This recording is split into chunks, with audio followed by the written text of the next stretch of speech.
በመላው ስዊዘርላንድና አካባቢው ዓለም የምትኖሩ ኢትዮጵያውያን ትውልደ ኢትዮጵያውያን በሙሉ እንዲሁም ለአማራ ተወላጆችና አማራውያን በሙሉ በንጹሃን ላይ በተለይ በአማራ ሙስሊምና በኦርቶዶክስ ላይ ያነጣጠረ ዘር ማጥፋት ጥቃት አምባገነኑ የብልጽግና አገዛዝ በቃ ለማለት ሰብአዊነት ለሚሰማችሁ ኢትዮጵያውያን በሙሉ ጥሪ እናቀርባለን። የፊታችን ኖቬምበር 21 ከዕለቱ 12 ሰዓት ተኩል እስከ 16 ሰዓት እንባ ብቻ በቂ አይደለም ለአማራ እናቶች ፍትህ ይሁን በሚል መርህ ታላቅ የተቃውሞ ሰልፍ ይካሄዳል። በጄኔቫ በተባበሩት መንግስታት ድርጅት ጽሕፈት ቤት ፊት ለፊት በመገኘት አምባገነኑ የብልጽግና መንግስት እየፈጸመ ያለውን ግፍና የዘር ማጥፋት ጭፍጨፋ እንዲሁም የእምነት ተቋማትን የማውደምና ሙስሊምና ክርስቲያኑን ለማጣላትና ለማጋጨት ዘመናት አብሮነት የነበራቸውን አንድነት ለማጥፋት እየሰራ ያለውን ሴራ ለማጋለጥ በዩናይትድ ኔሽን ወይም በተባበሩት መንግስታት ድርጅት ጽሕፈት ቤት ጄኔቫ ስዊዘርላንድ በመገኘት ድምጻችንን እናሰማለን። ኑ ሰብአዊነት የሚሰማችሁ ኢትዮጵያውያንና ትውልደ ኢትዮጵያውያን በሙሉ በዚህ ዕለት በመገኘት ግራችንን ሊያጠፋ የተነሳውን የብልጽግናን ጅምላ ጨራሽ ጨፍጫፊ ቡድን ለማዋረድ ከኛ ጋር ኖቬምበር 21 ከቀኑ 12 ሰዓት ተኩል በተባበሩት መንግስታት ድርጅት ጽሕፈት ቤት ጄኔቫ ፊት ለፊት ድምጻችን እናሰማ። እናመሰግናለን። አዘጋጅ የአማራ ማህበራት በስዊዘርላንድ።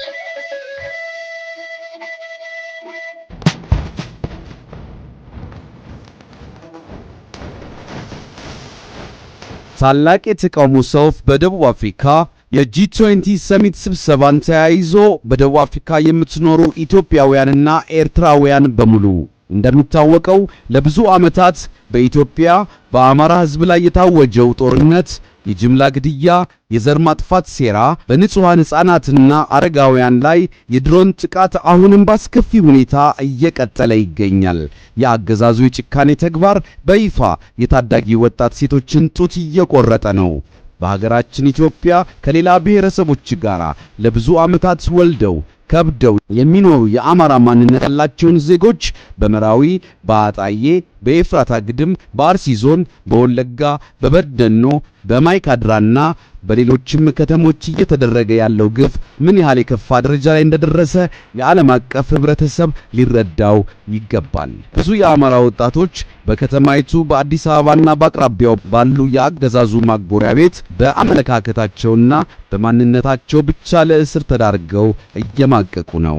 አገዛዙ በተለይ በአማራ ህዝብ ላይ ያነጣጠረ የጥፋት ድርጊቱን ያለምንም ሰብአዊነት እልቂቱን በድሮን ከማድረግ አልፎ ተርፎ አማራ ማንነት ያለውን ሁሉ በማሳደድ ታሪክ የማይረሳውን ጥፋት በመፍጠር ላይ ነው።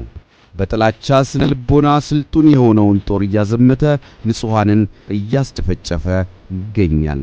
ስለሆነም በደቡብ አፍሪካ የምትገኙ አማራዎች፣ የአማራ ማህበራት አባላቶች እንዲሁም የአማራን ህዝብ ስቃይና ስቆቃን ከግምት ውስጥ ያስገባችሁ ኢትዮጵያውያንና ኤርትራውያን ሁላችሁ የፊታችን ኖቬምበር 22 ቀን ቅዳሜ ኢነስፍሪ ፓርክ ሳንድተን ካትሪን ስትሪት እንዲሁም በበነጋው እሁድ ኖቬምበር 23 በስፒከርስ ኮርነር ናዝሬት ሴንተር ሰዌቶ ኤክስፖ ሴንተር አቅራቢያ ከጠዋቱ 4 ሰዓት ጀምሮ ሁለቱንም ቀናት መነሻውን ጆሃንስበርግ ጂፒ ስትሪት በማድረግ ያገዛዙን ግፍ ለጂ20 ተወካዮች እንዲሁም ለዓለም የምናሳይበት ቀን ይሆናል።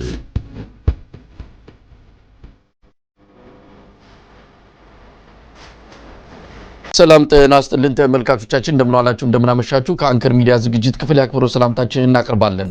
በኢትዮጵያ ህዝባዊ እምቢተኝነት ተጀምሯል። በተለያዩ የህብረተሰብ ክፍሎች እየተነሱ ያሉ ጥያቄዎች ለአደባባይ ትዕይንቶች እየዳረጉና ህብረተሰቡ ከፍተኛ ተቃውሞ እያሰሙ እንዳለ ነው ማረጋገጥ የተቻለው። የዩኒቨርሲቲ ተማሪዎችም ከትላንት ጀምሮ ተቃውሞ እያሰሙ ይገኛሉ። ሁለተኛ ቀኑን በያዘው የዩኒቨርሲቲ ተማሪዎች አድማ በተለይም በግቢያቸው ውስጥ የሚያሰሙት የተቃውሞ ድምጽ ከኦሮሚያ ክልል ባሻገር በተለያዩ አካባቢዎችም ተስፋፍቷል። ዛሬ አክሱም ዩኒቨርሲቲ ተማሪዎች አደባባይ ወጥቷል። ትላንት ምሽት ጀምሮ በድሬዳዋ ዩኒቨርሲቲ ተማሪዎች ጥያቄ በማቅረብ ድምጻቸውን እያሰሙ ይገኛሉ። የተማሪዎች ተቃውሞ ሀገር አቀፍ ቅርጽ እየያዘ እየመጣ ለመሆኑም እንግዲህ ማረጋገጥ የተቻለበት ሁኔታ ነው ያለው። የአብይ አህመድ አገዛዝ በኃይል ተቃውሞን ለማፈን እርምጃ እየወሰደ ነው። በተለያዩ ዩኒቨርሲቲዎች የታጣቂ ኃይሎች ገብተው ተማሪዎችን በመደብደብ ላይ እንዳሉም እንዲሁ በቪዲዮ ተደግፎ የወጡ መረጃዎች የሚያሳዩ ናቸው። ህዝባዊ እምቢተኝነት በኢትዮጵያ ተጀምሯል። ከዚህ አንጻር እንግዲህ ሰፊ ቅስቀሳ ሲያደርጉ በጉዳዩ ላይ የተለያዩ ጽሁፎችን ሲያቀርቡ ከነበሩ ኢትዮጵያውያን ፖለቲከኞች አንዱ አቶ ልደቱ አያሌው የሚጠቀስ ነው። ልደቱ አያሌው በቅርቡም ሀገረ ከአውፒ በሚል ርዕስ ያወጣው ፖለቲካ ቀመስ ልቦለድ ላይ ይህንኑ ጉዳይ በሰፊው አንስቷል። እሱ ላይ መነሻ አድርገን በኢትዮጵያ እየተካሄደ ያለውን ህዝባዊ እምቢተኝነት በተመለከተ ልደቱ ምን ይላል የሚሉ ጥያቄዎችን ከተለያዩ የህብረተሰብ ክፍሎች መጥተውልናል። እነሱን መነሻ በማድረግ ልደቱን እንግዳ ያደረግንበት የዛሬውን ዝግጅት እንድትከታተሉ እንጋብዛለን። መልካም ቆይታ።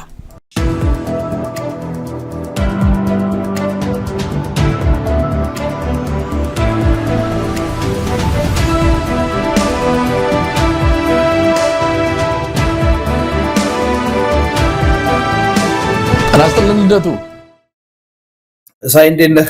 ስለ ግብዣ አመሰግናለሁ። በዚህ በህዝባዊ እምቢተኝነት ላይ የማይናወጥ አቋም ቀጥ ያለ አቋም ይዘ ለረጅም ጊዜ ቆይታል። ብዙዎች እኔን ጨምሮ የህዝባዊ እምቢተኝነት ኢትዮጵያ ውስጥ ሊሰራ አይችልም፣ በህዝብ ትግል በተለይ በመሳሪያ ትግል ነው ያገዛዝ ሊወድቅ የሚችለው የሚል አቋም ይዘን ቆይተናል። አሁንም ቢሆን በህዝብ ትግል በመሳሪያ ትግልም አዋጭ ነው ያም ያስኬዳል የሚለውን አቋም አልተውነውም።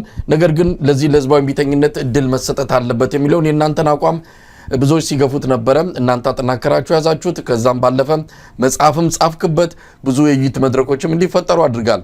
ወደዛ እመጣለሁ ዝርዝሩን። ግን እንደው ምን ተሰማ? በተለያዩ የህብረተሰብ ክፍሎች ህዝባዊ እምቢተኝነት ተጀምሯል። እንደው ያዝ ለቀቅ ቢያደርግም ዋና መጀመሩ ነው።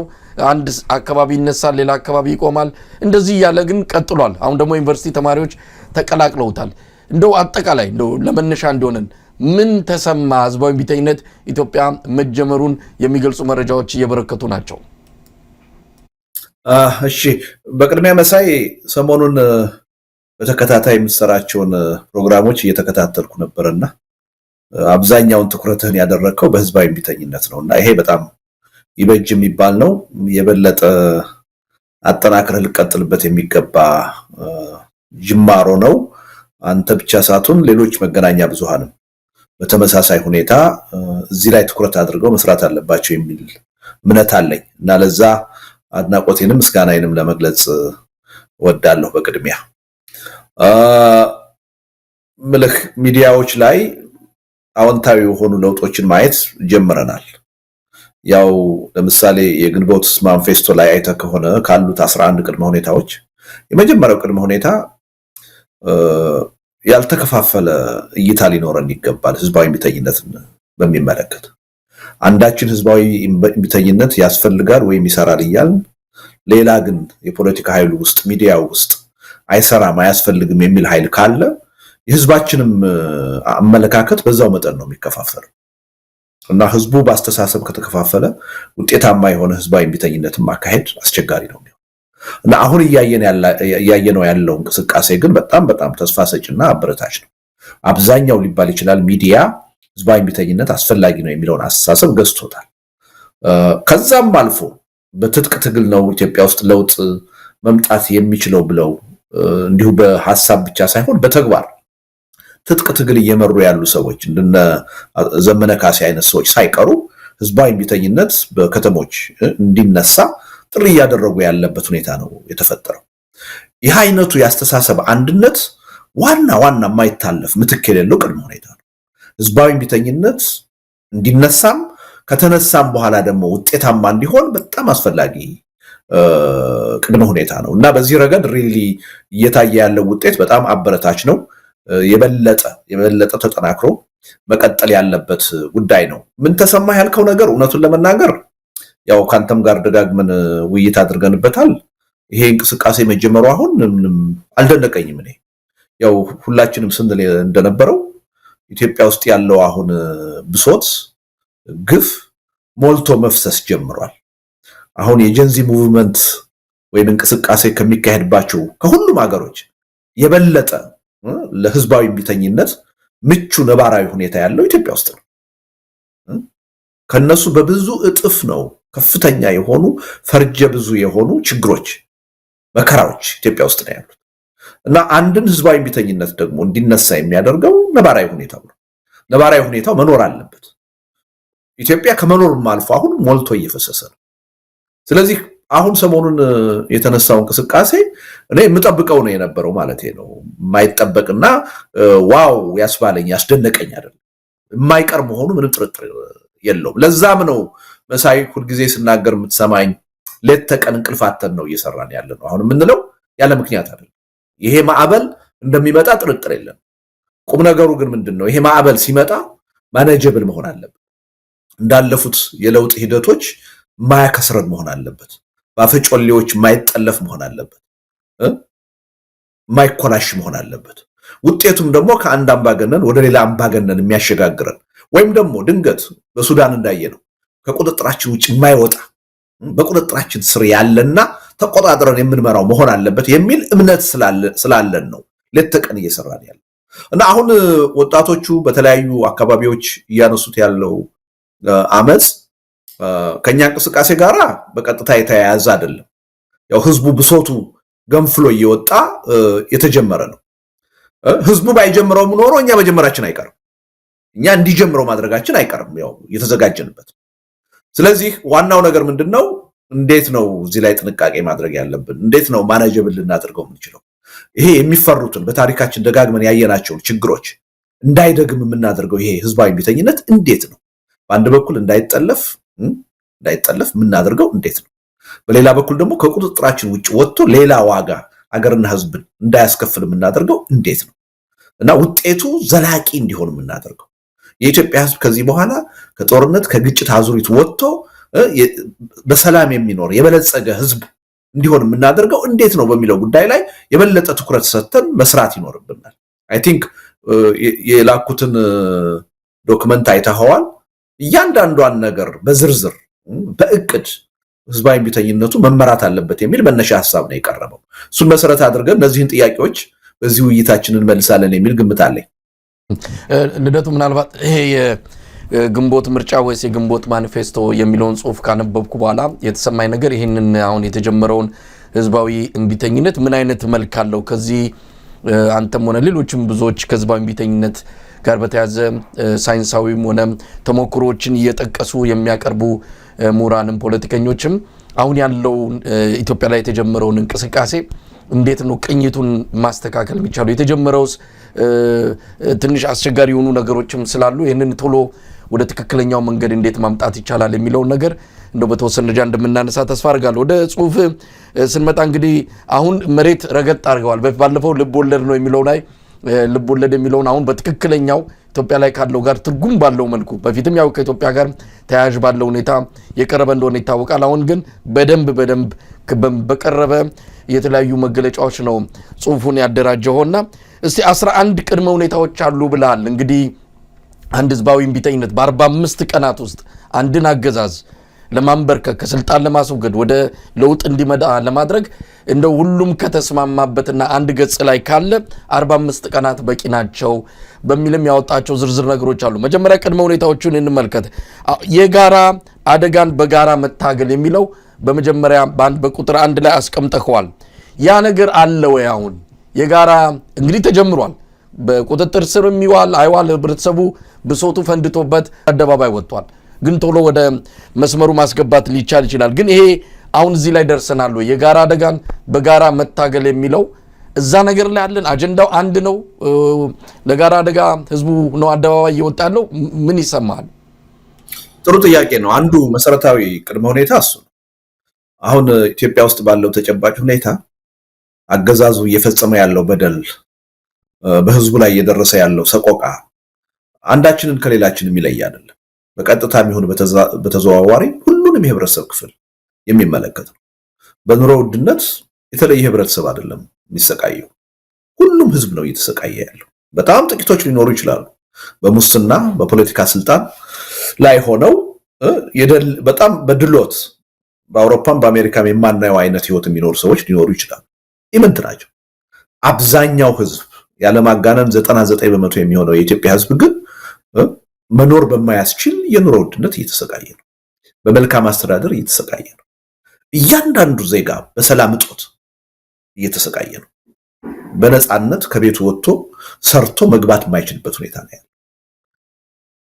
ከፍተኛ የሆነ ጦርነት ነው እየተካሄደ ያለው። የወደፊቱን ትውልድ ዕጣ ፈንታ የሚወስን አገሪቱን ከመኖር ወደ አለመኖር የሚቀይር ሊያፈራርስ የሚችል የበለጠ ዘር ጨራሽ የእርስ በርስ መተላለቅ የሚያስከትል ጦርነት ውስጥ ነው ያለን እና በኢትዮጵያ ተጨባጭ ሁኔታ አሁን ኢትዮጵያ ውስጥ ያለው ችግር እኔን አይመለከተኝም ሊል የሚችል ሰው የለም መሳይ። ስለዚህ የመጀመሪያው ግንዛቤ ውስጥ መግባት ያለበት የአንድ ህብረተሰብ ችግር አይደለም፣ የሁለት ህብረተሰብ ችግር አይደለም። ኢትዮጵያ ውስጥ አሁን ያለው ችግር የእያንዳንዳችን ችግር ነው፣ የሁሉም ህዝብ ችግር ነው፣ የጋራ ችግር ነው ብለን መተማመን አለብን። የጋራ ችግር ነው ብለን ስንተማመን የሚካሄደው ትግል የጋራ ይሆናል፣ የሚገኘውም ውጤት የጋራ ይሆናል። አሁን ለምሳሌ የተማሪዎቹን እንቅስቃሴ ወይም የመምህራኖቹን እንቅስቃሴ አይደለ አንድ ኢሹ ወይም ደግሞ አንድን ህብረተሰብ የሚመለከት ይዘው ነው የወጡት የደሞዝ ጥያቄ። አሁን የወጣ ይሄ አንድ ዓመት ተማሪዎች ማገልገል አለባቸው የሚል ጥያቄ፣ የሐኪሞች ጥያቄ ልንቀጥል እንችላለን። እዚህም እዛም በጣም ትንንሽ የሆኑ ኢሾች ናቸው እየተነሱ ያሉት። ይሄ የት ያደርሰናል የሚለውን ነገር በደንብ ቆም ብለን ማየት አለብን። ችግሩ የጋራ ሆኖ እያለ የሁሉም ህዝብ ሆኖ እያለ የሆኑ የህብረተሰብ ክፍሎች ከራሳቸው ጋር የሚሄድን አንድ ጥያቄ ይዘው ስለተነሱ የት መድረስ ይቻላል? ለምሳሌ የሐኪሞችን ወይም የመምህራንን ደሞዝ ሊጨምር ይችላል። ይሄ መንግስት ችግር የለበትም፣ ገንዘብ አትሞ መስጠት ነው። ሊጨምር ይችላል። 100% ጨምሬላችኋለሁ ሊል ይችላል እና ያ ዘላቂ መፍትሄ ያመጣላችኋል ወይ? ችግራቸውን ይፈታዋል ወይ? አይፈታውም። ኢንፍሌሽኑ ይባባሳል። 6 ወር ዓመት ሳይሞላ የበለጠ የኢኮኖሚ ቀውስ ውስጥ እነዛ የህብረተሰብ ክፍሎች ይገባሉ። ስለዚህ ምንድነው የጋራ መሆኑን ስናውቅ አጀንዳዎቻችን ራሱ ፖለቲካዊ መሆን አለባቸው፣ መሰረታዊ መሆን አለባቸው። ስለዚህ አሁን የደሞዝ ጥያቄ፣ የኮራፕሽንን የመታገል ጥያቄ እንደሱ አይደለም መሆን ያለበት። በቃ ይሄ አገዛዝ በተለይም ይሄ ጠቅላይ ሚኒስትር በስልጣን ላይ እስካሉ ድረስ ከቀውስ ወደ ቀውስ ነው የምንሸጋገር፣ ከመኖር ወደ አለመኖር ነው የምንሸጋገር። ስለዚህ ጥያቄያችን ምንድነው መሆን ያለበት? ጦርነት መቆም አለበት። ጦርነት እንዲቆም ደግሞ የግፍ አገዛዝ መወገድ አለበት ኢትዮጵያ ውስጥ። የግፍ አገዛዝ እንዲወገድ ደግሞ አዲስ የሽግግር ሂደት ያስፈልጋል። ከዛ የጋራ የሆነ ሁላችንንም የሚጠቅም ዘላቂ ሰላም መስፈን አለበት። በእነዚህ ጥያቄዎች ላይ ነው ማተኮር ያለብን። አጀንዳዎቻችን እነዚህ ናቸው መሆን ያለባቸው። ምክንያቱም እነዚህ ካልተፈቱ፣ እነዚህ መፍትሄ ካላገኙ የትኛውንም አይነት የጥቅማ ጥቅም ጥያቄ፣ የትኛውንም አይነት የመብት ጥያቄ አቅርበን መልስ እንኳ ቢሰጠን ዘላቂ መልስ አይደለም፣ ዘላቂ መፍትሄ አያመጣም። ስለዚህ ሪሊ ቅድም ከያሬድ ጋር ውይይት ስታደርጉ እየተከታተልኩ አንስታችሁታል። የኢትዮጵያ ተማሪዎች ጥያቄ እኮ እኛ ቀለባችን ይሻሻልልን ምናምን አልነበረም አይደል እንዴ? ከድሮ ጀምሮ ከ1960ዎቹ ጀምሮ እኮ አገራዊ ኢሹ ነው የሚነሳው፣ ፖለቲካዊ ኢሹ ነው የሚነሳው። መሬት ላራሹ ህዝባዊ መንግስት ይቋቋም። ይሄ የአንድ ህብረተሰብ ጥያቄ አይደለም፣ የመላው ህዝብ ጥያቄ ነው። ያሁኑ ትውልድም በዚህ ደረጃ ማሰብ አለበት። መሰረታዊ የሆኑትኝ አገርና ህዝብን ችግር ውስጥ የከተቱት ፖለቲካዊ ችግሮች ካልተፈቱ በስተቀር የራሳችንን ጥቅማ ጥቅም በመጠየቅና ለሱ መልስ በማግኘት የሚፈታ ችግር የለም። ስለዚህ ሪሊ የጋራ የሚለው ነገር የማይታለፍ ቅድመ ሁኔታ፣ ሁላችንም ይሄ ችግር የጋራ መሆኑን አምነን አጀንዳዎቹም የጋራ ነው መሆን ያለባቸው። የጋራ ካልሆኑ አደጋው ምንድነው የሚሆነው? እየነጠለ አገዛዙም ለመምታት ይበጀዋል። እየነጠለ ይሄው ለአንተ መፍትሄ ሰጥቻለሁ አርፈ ተቀመጥ ለማለት እድል ይፈጥርለታል። ስለዚህ ጥያቄዎቻችን ቅድም ያልኳቸው 4 ነጥቦች ላይ ማተኮር፣ ጦርነት ይቁም፣ የግፍ አገዛዝ ያቁም፣ ይብቃ፣ የሽግግር መንግስት ይቋቋም፣ ሰላም ይስፈን። የኢትዮጵያ ህዝብ ቀዳሚ አጀንዳዎች እነዚህ ናቸው። እነዚህ እስካልተፈቱ ድረስ የትኛውንም አይነት የደሞዝ ጥያቄ ብታቀርብ፣ የመብት ጥያቄ ብታቀርብ ለጊዜው አፍህን ለማዘጋት እንቅስቃሴውን ለማኮላሸት መንግስት ሊመልሰው ወይም ሊያስታመው ይችላል። ዘላቂ መፍትሄ ግን አያመጣም። ስለዚህ ይሄ ሪሊ የማይታለፍ ቅድመ ሁኔታ ስለሆነ አጀንዳውን በዚህ ደረጃ በትልቁ መያዝ አለብን የሚል እምነት አለ። ዞሮ ዞሮ ምንድነው አሁን ህዝቡ በብሶቱ ነው ይሄን እንቅስቃሴ እያደረገ ያለ። አያድርግ ልንል አንችልም። መብቱም ነው ማድረግም አለበት። ይሄ ጉዳይ ተጠናክሮ መቀጠል አለበት። እኛ የምንፈልገው ህዝባዊ እምቢተኝነት ግን ገና ነው፣ አልተጀመረም። በዚህ መጠን አይደለም። አገዛዝ አንቀጥቅጥ የሆነ ከዛም ወደ አገዛዝ አንበርክክ የሚሸጋገር ሁሉንም ህዝብ የሚመለከት በአንድ ጊዜ በአዲስ አበባና በአገሪቱ ባሉ 20-30 ከተሞች የሚቀጣጠል ነው የምናደርገው። ከዛ በኋላ ደግሞ በስሜት አይደለም፣ በሶሻል ሚዲያ ብቻ አይደለም፣ በእቅድ የሚመራ ነው። አስቀድሞ በተጻፈ እቅድ የሚመራ ነው የምናደርገው። ሂደቱን እኛ ወስነን ነው የምንጀምረው። ሂደቱን ብቻ አይደለም የሚገኘው ውጤት ምንድነው የሚለውን አስቀድመን ተነጋግረን ተማምነን የኢትዮጵያ ሕዝብ በእኛ የራስ መተማመን ስሜት እንዲኖረው አድርገን ነው የምናካሄደው እና እኛ እየፈለግነውና እየተዘጋጀንበት ያለው ህዝባዊ እምቢተኝነት ገና አልተጀመረም። ግን ምንድነው እያየን ያለነው? የህብረተሰቡ ስነ ልቦና በዛ ደረጃ ወደ ዝግጅት እየሄደ እንደሆነ እያየን ነው። መሬት ላይ ያለው የህዝብ ብሶት ሞልቶ መፍሰስ እንደጀመረ፣ ስለዚህ ወደፊት ለምናስበው ህዝባዊ እምቢተኝነት ጥሩ የሆነ መደላደል ነባራዊ ሁኔታ እየተፈጠረ እንደሆነ እያየን ነው። ይሄ ሰየው የሚያስብል መቀጠል ያለበት ነው። እኛ የምናስበውና የኛ እጅ የሚኖርበት ሰላማዊ ህዝባዊ እምቢተኝነት ግን ገና አልተጀመረም። እየተዘጋጀንበት ለሱ አስፈላጊ የሆኑ ቅድመ ሁኔታዎችን እየሰራ ነው። ልደቱ አሁን ሌሎቹ 10 ቅድመ ሁኔታዎች አሉ። ምናልባት በአንድ ሚሆን በሌላ ተቃቅሳቸዋል አሁን በቀረብከው ንግግር ላይ ግን እንደው በደንብ ጠልቀህ እንድትሄድበት የሚያስፈልገው ጉዳይ አለ። በተለይም ይሄ አንድ ግብ አስቀምጦ ተማምኖ በዚህ በህዝባዊ እምቢተኝነት ላይ እምነት ጥሎ ቀደም ሲል ያልከው የዘመነ ካሴ ንግግር በእርግጥም የከተማ አብዮት የከተማ ህዝባዊ እምቢተኝነት መጀመር አለበት የሚለው አንድ መልካም ነገር ሆኖ ሳለ አሁንም ግን ከአገዛዙ በአጠቃላይ በኢትዮጵያ ህዝብ ካለው ሁኔታ ተጨባጭ ሁኔታ ተነስተው በዚህ ትግል ላይ ፈራተባ የማለት ለውጥ አመጣም የማለት ነገር አሁንም አለ። ይህንን ለማምጣት ምን ያህል ጊዜ መጠበቅ አለበት? ይኸው ካስቀድሞ ህዝቡ አደባባይ ከወጣ ገና ያንን ምክክር ያንን አንድ ገጽ ላይ እንውጣ እስከሚባለው ጊዜ ድረስ ብዙ ነገር ሊያልፍብን ይችላል። ከጋሪው ፈረሱ እየቀደመ በደንብ ማንቆጣጠረው ህዝባዊ እምቢተኝነት ቢከሰት ደግሞ የበለጠ ዋጋ ያስከፍላልና እነዚህ ቅድመ ሁኔታዎች እንደው አንዱ በአንዱ ቶሎ በፍጥነት እንዲከናወኑና አንዱ ባንዱ ላይ በደንብ እንዲሰራበት ለማድረግ ምንድነው መደረግ ያለበት? ጊዜ እየሰጣችሁም እንዳይሆን ነው እየሰጋው ያለሁት። ምክንያቱም እየቀደመ ነው። ፍጥነቱን ልንቆጣጠረው ካልቻልን እንዳልከው ቀደም ሲል ውጤቱንም ምን ተነበየው አይደለም ሌላ ጮሌዎች ያልካቸው ወታደራዊ ወይም ደግሞ እንደ አብይ አይነት ደግሞ መጥቶ ከእንደገና ይህንን የህዝብ አብዮት ሊነጥቅ ይችላልና መፍጠን ይገባል። እነዚህ ቅድመ ሁኔታዎችን እንዴት ነው በአንድ ላይ ሰብሰብ አድርጎ በቶሎ በፍጥነት ማከናወን የሚቻለው? ያው እንዳልከው እስካሁንም ዘግይተናል። ስለዘገየን ነው እንዲህ አይነት አምባገነን መንግስት 7 ዓመት በስልጣን ላይ መቆየት የቻለው። ቀደም ብለን ከ2-3 ዓመት በፊት አሁን ሁኔታው ወይም የተፈጠረው ግንዛቤ ተፈጥሮ ቢሆን ኖሮ ይሄ መንግስት በስልጣን ላይ አይቀጥልም ነበር። ስለዚህ ዘግይተናል የሚለው ምንም ጥርጥር የለው። ከዚህ በኋላ መዘግየት አለብን ወይ? በፍጹም የለብን። ለዚህ ነው እንቅልፍ አጥተን ሌት ተቀን መስራት አለ። ስለዚህ ይሄ ትግል እገዛ ያስፈልገዋል። እኛ አቅማችንን በፈቀደ መጠን የፖለቲካ ኃይሉ ተባብሮ ይሄን ትግል የመምራቱን ሚና እንዲጫወት ለሊት ከቀን እየሰራ ነው፣ ጥረት እያደረግን ነው። ግን በእኛ ጥረት ብቻ የትም ይደርሳል ማለት አይደለም። ሲቪክ ማህበራት እንቅስቃሴ ማድረግ አለባቸው፣ የጋራ እንቅስቃሴ። መገናኛ ብዙሃን የማይተካ ሚና ነው ያላቸው። በዚህ ጉዳይ ላይ ያልተከፋፈለ የህብረተሰቡን አመለካከት የማይከፋፍል አንድ አቅጣጫ የያዘ አስተሳሰብ በስፋት ማራመድ ይጠይቃል። የፖለቲካ ኃይሎች ዋቄን ጨርቅን ማለት አቁመን ይሄን ትግል ለመምራት መዘጋጀት አለ። አሁን አገር ውስጥ ያሉ የፖለቲካ ኃይሎች አሉ። ዝም ብለው በዜና አይደለም መከታተል ያለባቸው። ይሄን ጉዳይ ይሄን ትግል የመምራቱን ኃላፊነት ለመውሰድ መዘጋጀት አለባቸው። ለዛ አመቺ የሆነ አጀንዳ እንዲኖር፣ የጋራ አጀንዳ እንዲኖር የሚያስችለውን ሁኔታ ኦልሞስት እየጨረስነው ነው። አንዳንዶቹን ነገሮች የበለጠ ውይይት አድርገን የማዳበር ጉዳይ ነው እንጂ ብዙዎቹን በዝግጅት ደረጃ አሁን ብዙ ርቀት ሄደንባቸው። ስለዚህ ከዚህ በኋላ መዘግየት ያለበት ጉዳይ አይደለም። በፍጥነት ይሄ ጉዳይ ሊሰራ የሚገባው ጉዳይ ነው። ፍጥነት ሲባል ግን በዋናነት ግብአቶች አሉ። ትብብር ይጠይቃል፣ የሁሉንም ተሳትፎ ይጠይቃል።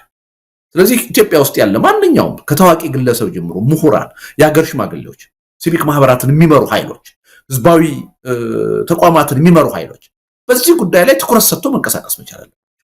ስለዚህ እኛ መሳይ ስንከራከርኩ ይሰራል አይሰራም እያል ላለፉት 3 ወር 4 ወር ስንከራከር ሁለት መንግስታት በጀንዚ ሙቭመንት ተለውጠዋል። ወደ 12-13 መንግስታት እየተንቀጠቀጡ ችግር ውስጥ ነው ያሉት። መቋቋም የማይችሉበት ሁኔታ ነው። ስለዚህ ይሄ ይሰራል አይሰራም የሚለው አሁን ከክርክር አልፏል። የዓለም ተጨባጭ ሁኔታም እያሳየን ነው እንደሚሰራ በተጨባጭ የበለጠ ደግሞ ኢትዮጵያ ውስጥ ይሰራል። ስለዚህ ምንድነው በዚህ በሰነድ ደረጃ እያዘጋጀን አሁን የምናቀርባቸውን ነገሮች ከተማመንባቸው ሁላችንም ከተቀበልናቸው እኔ ማምነው ምን መሰለህ ኢትዮጵያ ውስጥ የሚካሄደው ሰላማዊ ህዝባዊ እምቢተኝነት በዓለም ላይ እስካሁን ከተካሄደው ሰላማዊ ህዝባዊ እምቢተኝነት ሁሉ ቅድመ ዝግጅት የተደረገበት ነው የሚሆነው ስለዚህ የመጠለፍ እድሉ እጅግ ጠባብ ነው የሚሆነው የመኮላሸት እድሉ እጅግ ጠባብ ነው የሚሆነው በሌላ አምባገነን የመተካት እድሉ እጅግ ጠባብ ነው። ስለዚህ ለነዚህ ጉዳዮች ህብረተሰቡም ትኩረት ሰጥቶ መከታተል አለበት መነጋገር አለበት የዚህ ዝግጅት አካል መሆን አለበት። ስለዚህ ያኔ ነው በጣም የተቀናጀ የተጠና ዝግጅት አድርገን ምን መሰለህ አንዱ ቅድመ ሁኔታ መሳይ በደንብ አስተውለው ከሆነ የሚጀመረው ህዝባዊ እምቢተኝነት ከማሸነፍ ውጪ ሌላ አማራጭ የሌለው ነው ማለት ነው። መሀል ላይ የሚቆም አይደለም። አንድ ጊዜ ከጀመርነው እንደምናሸንፈው እርግጠኛ መሆን አለበት። ምን መሰለህ ለህዝባዊ እምቢተኝነት አንዱ መሰናክል የሚሆነው ሰዎች መሳተፍ ይፈልጉና ይሄ ነገር መሀል ላይ የቆመ እንደሆነስ ብታሰር ንብረቴ ቢወረስ ብለው ይሰጋሉ። ከስራ ብባረር ብለው ይሰጋሉ። ይሄ ስጋት የሚመጣው ትግሉ አንድ ቦታ ላይ ይቆማል የሚል ፍርሃት ሲኖር እኛ ግን አሁን እየተዘጋጀን ያለነው የማይቆም ትግል እንዲሆን ከማሸነፍ በመለስ አይቆምም ስናሸንፍ ብቻ ነው የሚቆም ለዛ ነው ዝግጅት እያደረግን ያለ። ስለዚህ እዚህ ላይ ፍርሃት ምንም አይሰራም። ስራ አባረራለሁ ብለህ መፍራት የለብህም። ግብር ይጨመርብኛል ብለህ መፍራት የለብህም። ታሰራለሁ ብለህ መፍራት የለብህም። ብትታሰር 45 ቀን ነው የምትታሰር። እኛ በ45 ቀን ከተጀመረ በኋላ ውጤት እንዲያመጣ አድርገን ነው እየተዘጋጀንበት። ስራ ብትባረር ለ45 ቀን ነው። ስለዚህ አሁን ትኩረታችን እስረኛ የማስፈታትም ሰዎች ከስራ እንዳይባረሩም አይደለም። ይሄ ትግል እንዳይመለስ ሆኖ በ45 ቀን ውስጥ ለውጤት እንዲበቃ ማድረግ። ይሄ ህብረተሰብ ውስጥ ኮንፊደንስ ይፈጥራል። የፍርሃትን ድባብ ይገፋል። ያገዛዙን ጉልበት ኃይል ከጥቅም ውጭ ነው የሚያደርገው። በአንድ ጊዜ ነው ደግሞ መሆን ያለበት። አሁን በተለያየ ከሆነ መንግስት አቅም አለው። አንድ ዩኒቨርሲቲ፣ ሁለት ዩኒቨርሲቲ፣ ሶስት ዩኒቨርሲቲ፣ አንድ ክልል፣ ሁለት ክልል ከሆነ ችግሩ የተፈጠረው በቂ የጸጥታ ኃይል አለው። ሄዶ በቀጥታ ሊያፍነው ይችላል፣ ሊያስቆመው ይችላል። እኛ የምናስበው ግን በዋናነት አዲስ አበባን መሰረት አድርጎ በሀገሪቱ ዋና ዋና ከተሞች በአጠቃላይ መካሄድ ያለበት በተመሳሳይ ጊዜ ተመሳሳይ አጀንዳ በመያዝ ባልተከፋፈለ ሁኔታ ይሄ ደግሞ እንዲሁ በስሜት ሳይሆን በተሰባሰቡ ህብረት በፈጠሩ ድርጅቶች ነው መመራት ያለበት እና እዚህ ዝግጅት ውስጥ ሚዲያው መቀናጀት አለበት። እያንዳንዱ የህብረተሰብ ክፍል አብሮ መስራት መቻል አለበት እና ሪሊ ቅድመ ሁኔታዎቹን በጥንቃቄ ካየናቸው አንደኛ መሳካት የሚችሉ ናቸው። አንድም መሳካት የማይችል ቅድመ ሁኔታ የለም። እነዛን ቅድመ ሁኔታዎች ግን በጥንቃቄ ካሟላናቸው 45 ቀን መሳይ በጣም የረዘመ የተጋነነ የሰፋ ቀን ከዛም ባለፈ አሁን በአንዳንዶቹ ሀገሮች እንደምናየው በ2 ሳምንት በ3 ሳምንት አምባገነኑን መንግስት ልናንበረከከው እንችላለን።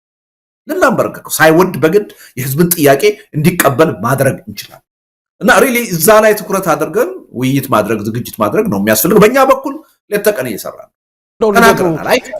ቅድመ ሁኔታዎቹ እውነት ለመናገር የበሰሉ ናቸው። አንዳንዶቹ በቃ ኢትዮጵያ ውስጥ ተጀምሯል ማለት እንችላለን። እንደ ቅድመ ሁኔታ ለምጠቅሳቸውን የጋለ ብረት ምጣድ ነው ላዩ ላይ መጋገር ብቻ የሚቀረው ነውና እውነት ለመናገር ብዙዎቹ ነገሮች የታለፉና የተጠናቀቁ ይመስላሉ። እንደ ወደ መርሃ ግብሩ ልምጣ። እንግዲህ በሳምንታት የተከፈሉ ናቸው። በመጀመሪያው ሳምንት ላይ የተጠቀሰው አለ የመንፈስ ግንባታ ሳምንት ነው። ከዛ የትምህርት ማቆም አድማ ሳምንት፣ ከፊል የስራ ማቆም አድማ እያለ የሚቀጥል ነው። እንግዲህ የመንፈስ አንድነቱ ምን ማለት ነው የሚለውን ካብራራልን በኋላ ሌሎቹ ግን ድርጊቶች በተመሳሳይ ጊዜ ማካሄድ አይቻልም ወይ? ለምን አንዱን በዚህ ሳምንት ወይም ደግሞ በሚቀጥለው ተራ በተራ መሆን የሚችልበት ምን የተለየ ምክንያት አለው? ለምሳሌ ስራ ማቆምንም ትምህርት ማቆምንም በተመሳሳይ ጊዜ ማካሄድ ይቻላል። ሁሉም በያለበት የሚሰራውን ቢያቆም የበለጠ ስርዓቱን ለማሽመድመድ ይመቻልና የድርጊት መርሃ ግብሮችን በሳምንታት ሲከፋፈሉ እንደው በአንድ ጊዜ ማድረግ አይቻልም ወይ የሚለውንም አንድ ላይ እንደው ብታነሳው። እንደዚህ ላይ ነው አየህ ጥንቃቄ የሚያስፈልገው። ምልህ ይሄ አሁን ሰላማዊ ትግል ስንል አንዳንድ ሰው ዝም ብሎ ጥይት የማይተኮስበት ሰዎች የማይጎዱበት ዋጋ የማይከፍሉበት አድርጎ የሚያስብ ሰው አለ። ትክክል አይደለም።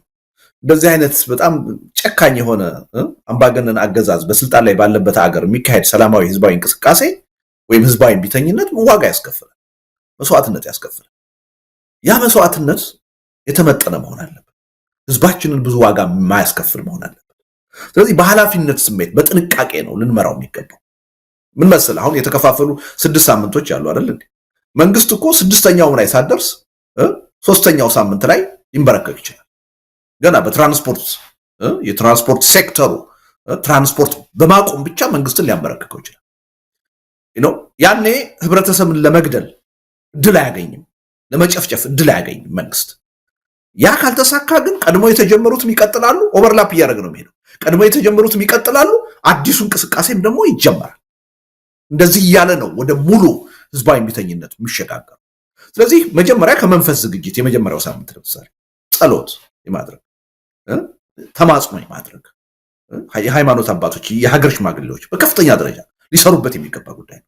ይሄን በማድረግ መጀመሪያ በትግሉ እንቅስቃሴ ተሳትፎ የሚያደርገውን ሰው ሞራል ማነሳሳት አለብን፣ ስነልቦናውን ማዘጋጀት አለብን። በተመሳሳይ ሁኔታ ደግሞ ጥያቄው የህዝብ እንደሆነ ያ ጥያቄ ካልተመለሰ አገዛዙን ሊበላ የሚችል መሆኑን ማሳየት አለብን። አገዛዙ ዝም ብሎ ግዑዝ አካል አይደለም፣ የሰዎች ስብስብ ነው። እንደኔን እንዳንተ ቤተሰብ አላቸው፣ የወደፊት ህይወት አላቸው፣ ይፈራሉ፣ ለራሳቸው ይጨነቃሉ፣ ለሀገር እንኳን ባይጨነቁ። ስለዚህ ለነዚህም ደግሞ እድል መስጠትም ያስፈልጋል፣ ማሳየት ያስፈልጋል። እና ስንነሳ ከማን ነው የምንነሳው? ጠቅላይ ሚኒስትር አብይ ከስልጣን ይውረዱ ብለን ልንነሳ እንችላለን። ያው ተቀምጧል እዛ ላይ። ይሄን ለመፈጸም ብልጽግና የሚባለው ፓርቲ ኃላፊነት አለበት። በነገራችን ላይ ይሄ ጠቅላይ ሚኒስትር አብይ ይሄን አገሪቱን አሁን ከመኖር ወደ አለመኖር እየቀየሩ ያሉት ሰው የሚሊዮን ህዝብ ደም በእጃቸው ያለበት ይሄ ሰው እንደ ማንኛውም ከ547 የፓርላማ አባል እንደ አንድ የፓርላማ አባል ናቸው። በአንድ ወረዳ ህዝብ የተመረጡ ሰው ናቸው።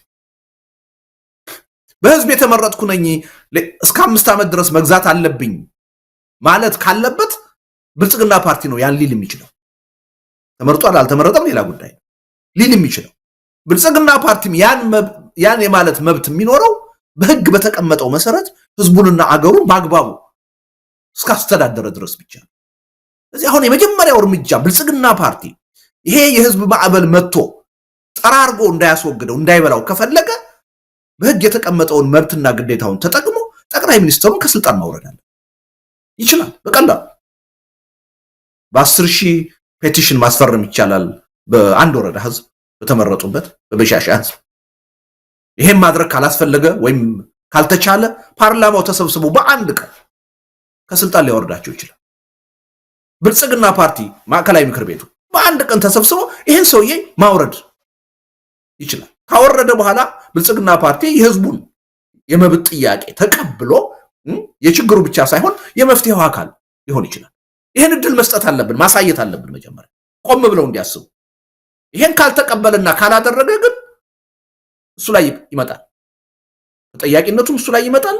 ሲጠረግም በዚህ ማዕበል ዋና ሰለባ የሚሆነው አጠቃላይ ብልጽግና ፓርቲ እንደመዋቅር።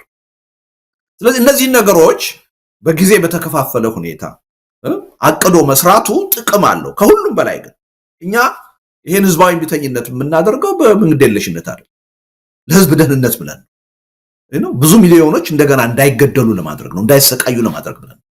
ስለዚህ በዚህ የትግል ሂደት ሊከፈል ስለሚገባው መስዋዕትነት ከልብ መጨነቅ አለብን፣ ከልብ ማሰብ አለብን። በታሪክ ብዙ ስህተቶች ኢትዮጵያ ውስጥ ተሰርተዋል። እኛ ግን ኃላፊነት ይሰማናል እና የሚከፈለውን መስዋዕትነት በተቻለ መጠን ዝቅተኛ ለማድረግ በጥንቃቄ መስራት ያለብንን ነገር መስራት አለብን። ለዛ ነው በአንድ ጊዜ ከፍተኛው ደረጃ ላይ መጀመሩ የራሱ ችግር አለ። አላስፈላጊ የሆነ ዋጋ ህብረተሰቡን ሊያስከፍል ይችላል።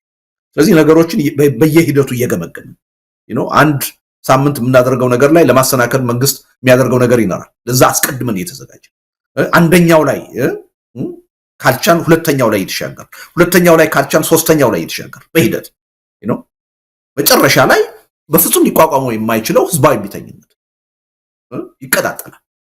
ግን ግራጁዋል ማድረጉ በተለይ ከሁሉም በላይ ዞሮ ለሰው ህይወት ነው። ይሄን ትግል የምናደርገው ለህዝቡ ደህንነት ነው። ስለዚህ አላስፈላጊ የሆነ ደም መፋሰስ ኢትዮጵያ ውስጥ እንዳይመጣ ሊከፈል የሚችለው መስዋዕትነት በጣም የተወሰነ እንዲሆን ጥረት ማድረግ አለብን። በኃላፊነት ስሜት መስራት አለብን እና የዛ ማሳያ ነው ማለት ነው። እንደ የፈለገው ይምጣ ዝም ብሎ ድብልቅልቁ በአንድ ጊዜ ይውጣ ማለት እኔ ከኛ የሚጠበቅ አይመስለኝም ማለት ነው። ልደቱ እንግዲህ በዚህ ከግንቦት ምርጫ ይልቅ የግንቦት ማኒፌስቶ ነው ለኢትዮጵያ የሚጠቅመው በሚለው ጽሁፍ ላይ እንግዲህ ብዙ ነገሮችን አንስታል። በስድስቱ ሳምንት በየጊዜው መደረግ ያለባቸውን ከቅድመ ዝግጅቱ ቀጥሎ ያሉትን ማንስታል። እንደዚሁም ስልቶችንም እንደዚሁ ጠቅሳል። ምናልባት ስለ ኃይል አጠቃቀምን በተመለከተ እንግዲህ ህዝባዊ ቢተኝነት ሲባል ህዝባዊ አመጽ አለ። በመላው ዓለም የሚካሄዱትና እርምጃ ይወሰዳል። መቼም የተቆጣ ማህበረሰብ በመንግስት ንብረቶች ላይ መኪኖች ላይ እንዲህ አይነት እርምጃ በመውሰድ የኃይል እርምጃ አመጽም ሲባል አመጽ ብሎ እንደው እርምጃ የሌለው ነገር ልናስብ አንችልም። አመጽ ከተባለ እርምጃዎች አሉ። ይሄን በተመለከተም በጽሁፍ ላይ ያስቀመጥከው አለ። መቼ ነው ታዲያ ያ አመጽ የሚጀምረው? እንግዲህ ከዚህ ከጸጥታ ተቋማትም ጋር በተያያዘ አሁን በስልጣን ላይ ያለው መንግስት በራሱ አምሳል የፈጠረው የጸጥታ ተቋም ነው ያለው፣ መከላከያውም፣ የፖሊስ ኃይሉም፣ ደህንነቱም። ስለዚህ እነዚህ ኃይሎች ነገ ከነገ ወዲያ ለህዝብ ጥያቄ ባይሰለፉና ህዝብ ላይ እርምጃ ቢወስዱ ህብረተሰቡ አሁንም እየተመታ እየተገደለ ነው። አመጹን ወይም ደግሞ ህዝባዊ ቢተኝነቱ የሚቀጥለው ወይስ ምንድነው ማድረግ ያለበት? ምክንያቱም በጽሁፍ ላይ ጠቀስከው አለ ራስን ምንድነው ከቀዳሚ የኃይል እርምጃ መቆጠብ፣ ለመንግስት የጸጥታ ኃይሎች ተገቢውን አክብሮት ማሳየት የሚልም ነገር አንስታል። ምናልባት እየታወቀ ነው የአብይ አህመድ አገዛዝ ወታደራዊም ሆነ የጸጥታ መዋቅሩ ጭፍን ናቸው። የአብይን ስልጣን ማስጠበቅ እንጂ ለህዝብ ጥያቄ ደንታ እንደሌላቸው እያየን ነው በተደጋጋሚ። ከዚህ አንጻር ይሄ ነገር ያስኬዳል ወይ? ነባራዊ ሁኔታ መሬት ላይ ያለው ሁኔታ ያሳያል ወይ? ይሄ ካልሆነስ ምን መደረግ አለበት የሚለውን በጽሁፍ ላይ በተወሰነ ደረጃ ተመልክተከዋል። እስቲ ለተመልካቾችም እንደው ብታብራራ። አሁን እሱም ብሎ ጽሁፉ ቢያቆም አሁን ያልከውን ጥያቄ ማንሳት ተገቢ ይሆናል። እሱም ብሎ ግን አያቆም። ምክንያቱም አሁን ያልከው ግምት እኛም ጋር አለ። ይሄ መንግስት አምባገነን መንግስት ነው። ለህዝብ አክብሮት የሌለው ህዝብን የሚንቅ መንግስት ነው። ለህዝብ ደህንነት የሚጨነቅ አይደለም፣ ጨካኝ መንግስት ነው። ስለዚህ የምንለውን በቀላሉ ይቀበላል የሚል የዋህነት የለን። ስለዚህ ወዲያውኑ ህዝባዊ እምቢተኝነቱ ሲጀመር ወደ ኃይል እርምጃ ሊገባ ይችላል። በእኛ በኩል ግን እድሉን መስጠት አለብን፣ ማሳየት አለብን። በመንግስት በኩል ህገወጥ የሆነ የኃይል እርምጃ መውሰድ እስካልተጀመረ ድረስ የምናካሄደው እንቅስቃሴ ሰላማዊ ይሆናል። የምናካሄደው እንቅስቃሴ ነገር ግን አሁን ካለው ተጨባጭ ሁኔታ አንተ እንዳልከው ይሄ መንግስት ባህሪ በዛ ይቀጥላል ብለን ለመደምደም የሚያስችልናል። ወደ ኃይል እርምጃ መሄዱ ማይቀር። ወደዛ የኃይል እርምጃ መሄድ ከሆነ ግን ማንም አይደለም በዛ የኃይል እርምጃ ምክንያት ህብረተሰቡ ለሚወስደው አጸፋዊ እርምጃ ማንም ተጠያቂ አይሆንም። አገዛዙ ነው ተጠያቂ። በመንግስት በኩል አንድ ሰላማዊ ህዝባዊ እምቢተኝነት ሲቀጣጠል አንድ መንግስት ማድረግ ያለበት አካሄዳል። እሱን ተከትሎ መንግስት እስከሄደ ድረስ ትግሉ ሰላማዊ መሆን አለ። ነገር ግን ስልጣኔ አደጋ ውስጥ ሊወድቅ ነው ብሎ ወይም ደግሞ የህዝቡን ጥያቄ ሁልጊዜ እንደሚፈርጀው መንግስት የመገልበጥ ምናምን የሚል ሰበብ ወይም ታርጋ እየለጠፈ ሰዎችን ማሰር፣ በሰዎች ላይ እርምጃ መውሰድ ሲጀምር ግን አጸፋ ሊመጣ እንደሚችል ከህዝብ ማወቅ አለበት፣ በግልጽ መነገር አለበት። እዛ ሰነድ ላይ ተነግሮታል። ህዝብን መግደል ማሰር ከጀመረ ህዝቡ ራሱን የመከላከል ተፈጥሯዊ መብት አለ፣ ህገ መንግስታዊ መብት አለ። ስለዚህ ያጸፋ እርምጃ ይወስዳል። ጠቅሼዋለሁ እዛ ላይ። ይሄ ሰላማዊ ህዝባዊ እምቢተኝነት ማለት ይሄ ቀኝህን ሲመታህ ግራህን ስጠው የሚል አይነት ሃይማኖታዊ ነገር አይደለም። ዋጋ ያስከፍላል። ህግና ስርዓትን የማያከብር መንግስት ከሆነ በህዝብ ላይ ጥይት የሚተኩስ ከሆነ አጸፋ የሆነ እርምጃ ህዝብ ይወስዳል። ይሄ ምንም አቀድከውም አላቀድከውም የሚሆን ነገር ነው። በየትም ዓለም ሲሆን እያየን አይደል? ለዚህ ነው እኮ አሁን ለምሳሌ በጀንዚ ሙቭመንት ሲቪሊያን ብቻ አይደሉም የሚገደሉ፣ የመንግስት የጸጥታ ሰራተኞች ይገደላሉ፣ ይቆስላሉ። ለምን? ህዝብ ራሱን ለመከላከል መብቱን ለማስከበር ሳይወድ በግድ አጸፋዊ እርምጃ ይወስዳል። ስለዚህ ይሄ የምናካሄደው ሰላማዊ ህዝባዊ እምቢተኝነት እንዲህ የዋዛ አይደለም። መንግስት ሲተኩስ ወይም ማሰር ሲጀምር ወይም ማፈን ሲጀምር ይሄን አደረገ ተብሎ የሚቆም አይደለም።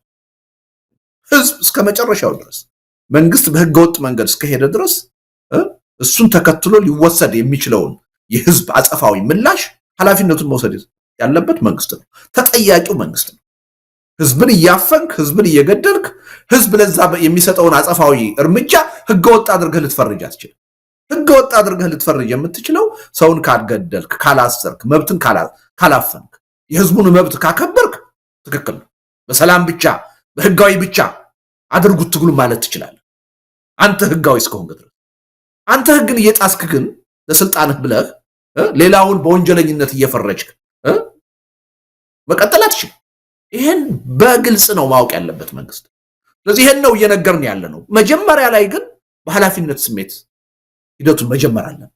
ህዝቡ ወደ አደባባይም ሲወጣ በፍጹም ሰላማዊነት ነው፣ በፍጹም ህጋዊነት ነው የሚወጣው። መንግስት ግን ከባህሪው ተነስቶ ምን ሊወስድ እንደሚችል እኔም አንተም ልንጠብቅ እንችላለን። ያን የሚያደርግ ከሆነ በስነ ልቦና ህዝቡ መዘጋጀት አለበት።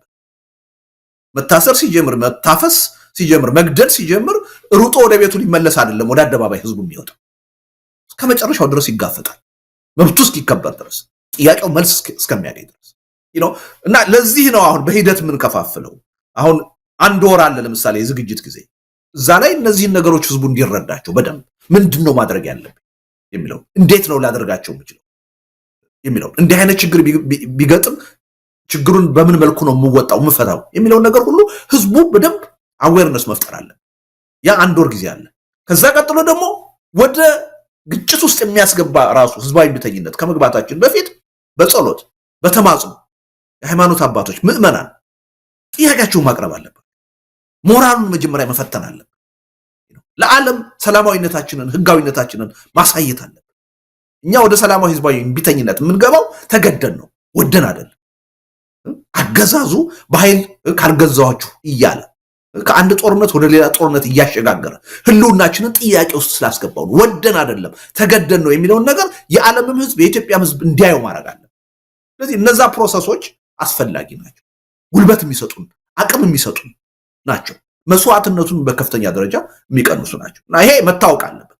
በመንግስት መዋቅር ውስጥ ያለ የጸጥታ ኃይል ሁሉ በቀጥታም ይሁን በተዘዋዋሪ ከህዝቡ ትግል ጎን ካልቆመ ዋጋ ይከፍላል። ሰላማዊ ትግል ስለተባለ ዋጋ አይከፍልም ማለት አይደለም፣ ይከፍላል። በየትም ሀገር የሚሆን ነገር ነው። ኢትዮጵያም ውስጥ የሚመጣው ነገር ይሄን ነው ይዞ የሚመጣው እና ህብረተሰቡ ይሄን ማወቅ አለበት። በዚህ ደረጃ በቂ የሆነ የስነ ልቦና ዝግጅት ያስፈልገዋል ለማለት ነው። ልደቱ እንግዲህ ያው የግንቦት ማኒፌስቶ እንግዲህ ግንቦት ላይ እንጠብቀው። ምክንያቱም ግንቦት ከመድረሱ 45 ቀናት ሳይጠብቅም ሊጠናቀቅ ይችላልና የግንቦቱ ምርጫ በግንቦቱ ማኒፌስቶ ነው መተካት ያለበት የሚለው ምናልባት የወሩን ቅያሪ ታደርጋለ ወይ?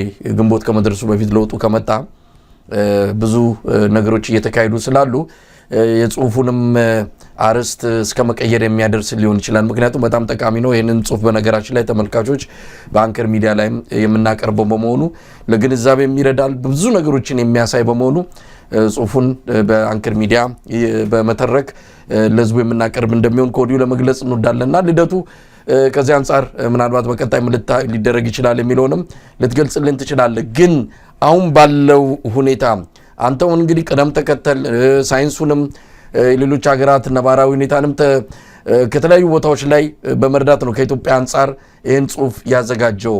ነገሮች ግን በተለያየ መልኩ መንግስት ለማዳፈን የሚሄድበትን ነገር ከወዲሁ እንዴት ነው? ለምሳሌ ብዙ ነገሮችን ያደርጋል። የዩኒቨርሲቲ ተማሪዎችን ተቃውሞ የሚበራከት ከሆነ ዩኒቨርሲቲ እስከ መስጋት ሊደርስ ይችላል።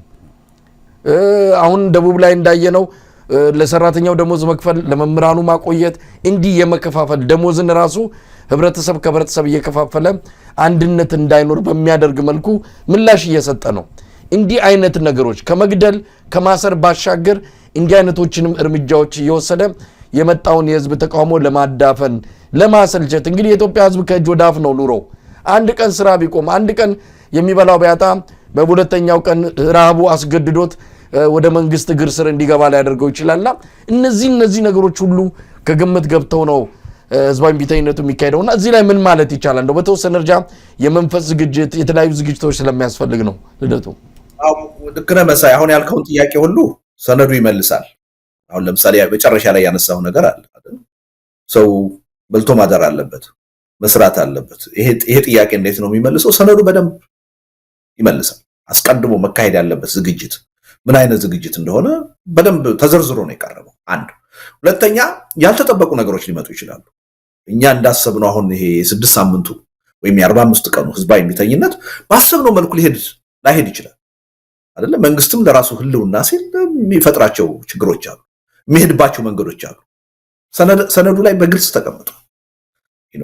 ያሰብናቸውን ነገሮች ባሰብናቸው መልኩ እንዳይሄዱ የሚያደርጉ እንቅፋቶች ሊመጡ ይችላል። ለነዛ ሁሉ አማራጮች አስቀድመው ነው መዘጋጀት ያለው። አሁን ይሄ ማንፌስቶ በይፋ ለመንግስትም ለህዝብም የሚቀርብ ነው። ይህ አይነቱ ዝግጅት ግን ደግሞ የፖለቲካ ስራ ነው የምንሰራው። ለመንግስትም ለህዝብም ቀድሞ የማይገለጽ ችግሮች መሃል ላይ ሲገጥሙን ግን ያን ለመፍታት የሚያስችሉ በሚስጥር ምን ይዛቸው ጉዳዮች ይኖራል። እንደ ሁኔታው እንዳስፈላጊነቱ ወደ መድረክ የምናመጣቸው ለዛ የፖለቲካ ኃይሎቹ መዘጋጀት አለበት። እሱ ነው እየተዘጋጀን ያለ ነው እንጂ ነገሮች ባሰብናቸው መልኩ በቀላሉ ይሄዳሉ ብለን አንድ ቅድ ብቻ አስቀምጠን አንቀመጥ። አመራር ራሱ አገር ቤት ትግሉን የሚመራው ኃይል ችግር ሊገጥመው ይችላል፣ ተጠራርጎ ሊታሰር ይችላል። ያን እንዴት ነው የምናደርገው? ምን አይነት የአመራር መተካካት ወይም ጠገግ ነው መጀመሪያ መፍጠር ያለው? አመራሮች ሲታሰሩ የማይቆም ትግል መሆን አለበት። ምንም ነገር መንግስት ሲያደርግ የማይቆም ትግል ካላሸነፈ በስተቀር የማይቆም ትግል መሆን አለበት። ለዛ በሚበቃ መልኩ ነው ዝግጅት የምናደርገው። ስለዚህ እያንዳንዷ ነገር በጥንቃቄ ነው እዛ ሰነድ ላይ የተቀመጠችው። ምን ቢገጥም ምን እናደርጋለን እና እሱ ላይ ግልጽ መሆን አለበት። ግን ይሄ በይፋ ያው የምናካሄደው ትግል ሰላማዊ ነው፣ ህጋዊ ነው። ሰላማዊ ህዝባዊ እምቢተኝነት ማካሄድ መብት ነው፣ ዓለም የተቀበለው መብት ነው። ስለዚህ ይሄን በአደባባይ ነው የምናውጀው፣ በድብቅ አይደለም። ነገር ግን ደግሞ የፖለቲካ ኢንትሪክ አለ።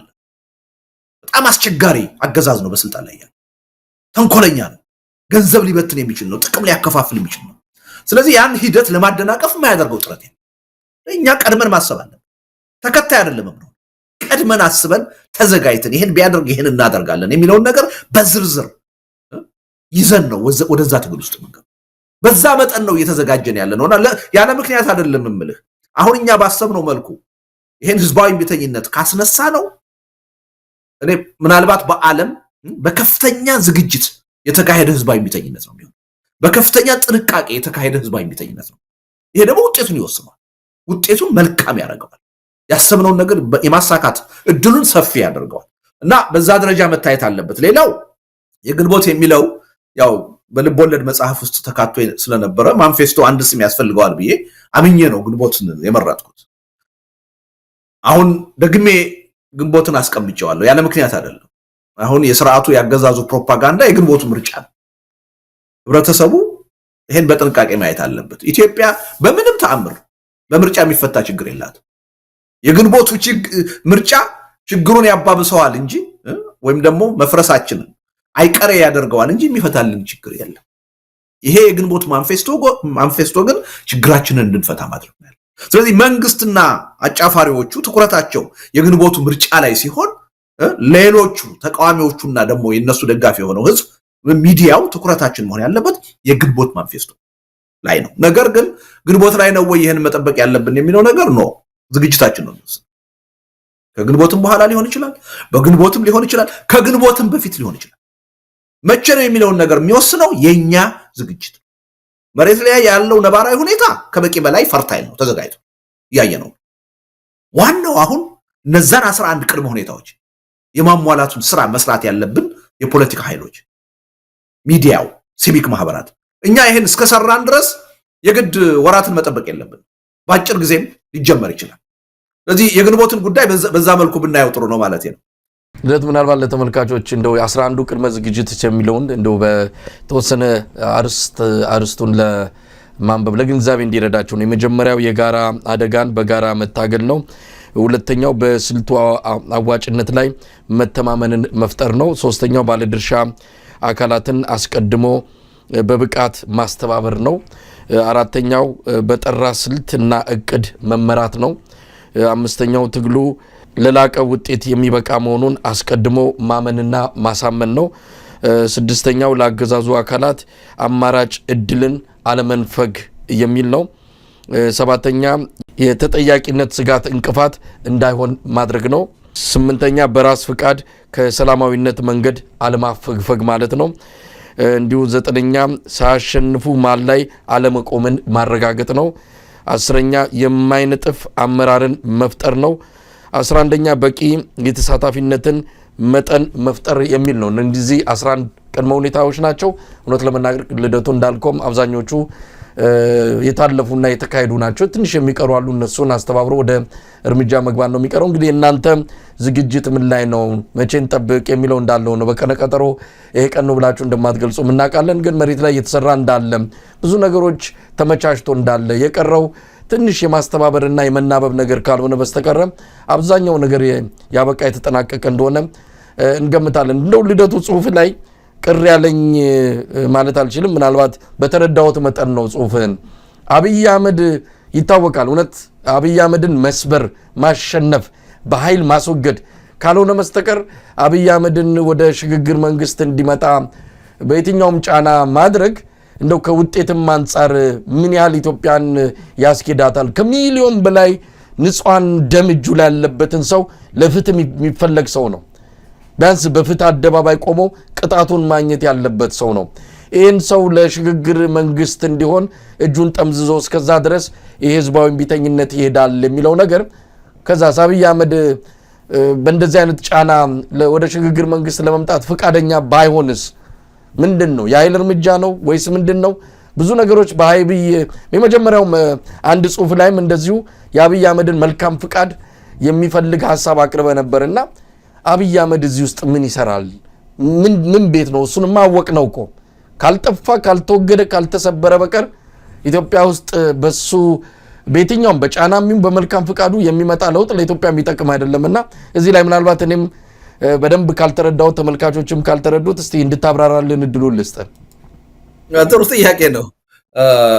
እኔ በጠቅላይ ሚኒስትሩ ተስፋ ከቆረጥኩ አመታት አልፈውኛል። መሳይ ታውቃለህ፣ ለመጀመሪያ ጊዜ አደባባይ ወጥቼ ጠቅላይ ሚኒስትር አብይ አህመድ ቁጥር 1 የኢትዮጵያ ህዝብ የብሔራዊ ደህንነት አደጋ ናቸው፣ ስጋት ናቸው ብዬ ከፈረጅኩ ቆይቻለሁ። አሁን እንደዚህ ካልኩት ሰው የምጠብቀው ተስፋ ሊኖር አይችልም። ግን ጽሁፉ ምንድነው የሚለው? በቃ መትረፍ የምንችለው መዳን የምንችለው ህዝባዊ ቢተኝነት ነው፣ በሽግግር መንግስት መቋቋም ነው። ሁሉን አቀፍ በሆነ ጦርነት ቆሞ ወደ ሰላማዊ ሁኔታ መሄድ የምንችለው ሁሉን አቀፍ የሆነ የሽግግር ሂደት ውስጥ ስንገባ ነው። ለዚህ ጥያቄ መልስ ለማግኘት ሁለት ነገሮች ያስፈልጋሉ። ወይ የጠቅላይ ሚኒስትሩ ፈቃደኝነት ያስፈልጋል። ለምን? ሁሉን ነገር የተቆጣጠሩት እሳቸው ስለሆኑ፣ ወሳኙ እሳቸው ስለሆኑ። ወይም ደግሞ በህዝባዊ ቢተኝነት ተገደው ከስልጣን መወገድ አለበት። እነዚህ ሁለት አማራጮች ከፊታችን አሉ። እዛው ጽሁፉ ምንድነው የሚለው? ቀጥሎ ላለፉት 7 ዓመታት ባህሪያቸውን እንዳየነው ግን ጠቅላይ ሚኒስትር አብይ አህመድ በህይወት እስካሉ በስልጣን እስካሉ ድረስ ይህን ጥያቄ ይቀበሉታል ተብሎ አይጠበቅም፣ አይቀበሉትም። ስለዚህ ወደዱም ጠሉም በህዝባዊ ቢተኝነት ነው ተገደው ይህን ጥያቄ እንዲቀበሉ መደረግ ያለበት የሚል። ስለዚህ እኔ እሳቸው ላይ ምንም ተስፋ የለኝም። እሳቸውን ማዕከል ያደረገ ትኩረት ያደረገ የትግል እንቅስቃሴ መካሄድ አለበት የሚል እምነት አለ። ምክንያቱም የፓርቲንም የመንግስትንም መዋቅር ተቆጣጥረው ጠልፈው ወስደው በአገር እና በህዝብ ህልውና ላይ አሁን በየቀኑ እየወሰኑ ያሉት እሳቸው ናቸው። ይሄ ሰውዬ በእጃቸው የሚሊዮን ህዝብ ደም ነው ያለው። አገሩ ኢትዮጵያ ሆኖ ነው እንጂ ዛሬ እሳቸው ቤተ መንግስት አልነበረም መኖር የነበረባቸው። ዛሬ እሳቸው እስር ቤት ነው መኖር የነበረባቸው፣ ችሎት ላይ ነው መቅረብ የነበረባቸው። ግን አገሩ ኢትዮጵያ ሆነና የአገር መሪ ሆነው ቀጥለዋል። ቅድም እንዳልኩ ወይ በፓርቲ ውሳኔ ወይ በመንግስት ውሳኔ ኢቭን በሙስና በጸረ ሙስና ኮሚሽን ክስ ዛሬ ፍርድ ቤት መቆም የነበረባቸው ሰው ናቸው። ወንጀለኛ ናቸው። ኢትዮጵያ ሆኖ ነው እሳቸው መሪ ሆነው የቀጠሉት እና ከዚህ ሰውዬ ምንም የምጠብቀው እንትን የለም። ግን ነገ ለምሳሌ ተነስተው በቃ እንደማያዋጣ አካሄዴ ገብቶኛል፣ ስለዚህ የምትሉትን ጥያቄ የህዝብ ጥያቄ ተቀብያለሁ፣ በአስቸኳይ ሁሉን አቀፍ የሆነ የሽግግር ሂደት መቋቋም አለበት፣ በአስቸኳይ ጀኒውን የሆነ ሐቀኛ የሆነ የተኩስ ማቆም ስምምነት መፈረም አለበት ብለው ቢቀበሉ ሰየው። ከዛ በኋላ ስለሰሩት ወንጀል በህግ ይጠየቃሉ። የሽግግር ጊዜ ፍትህ አለ።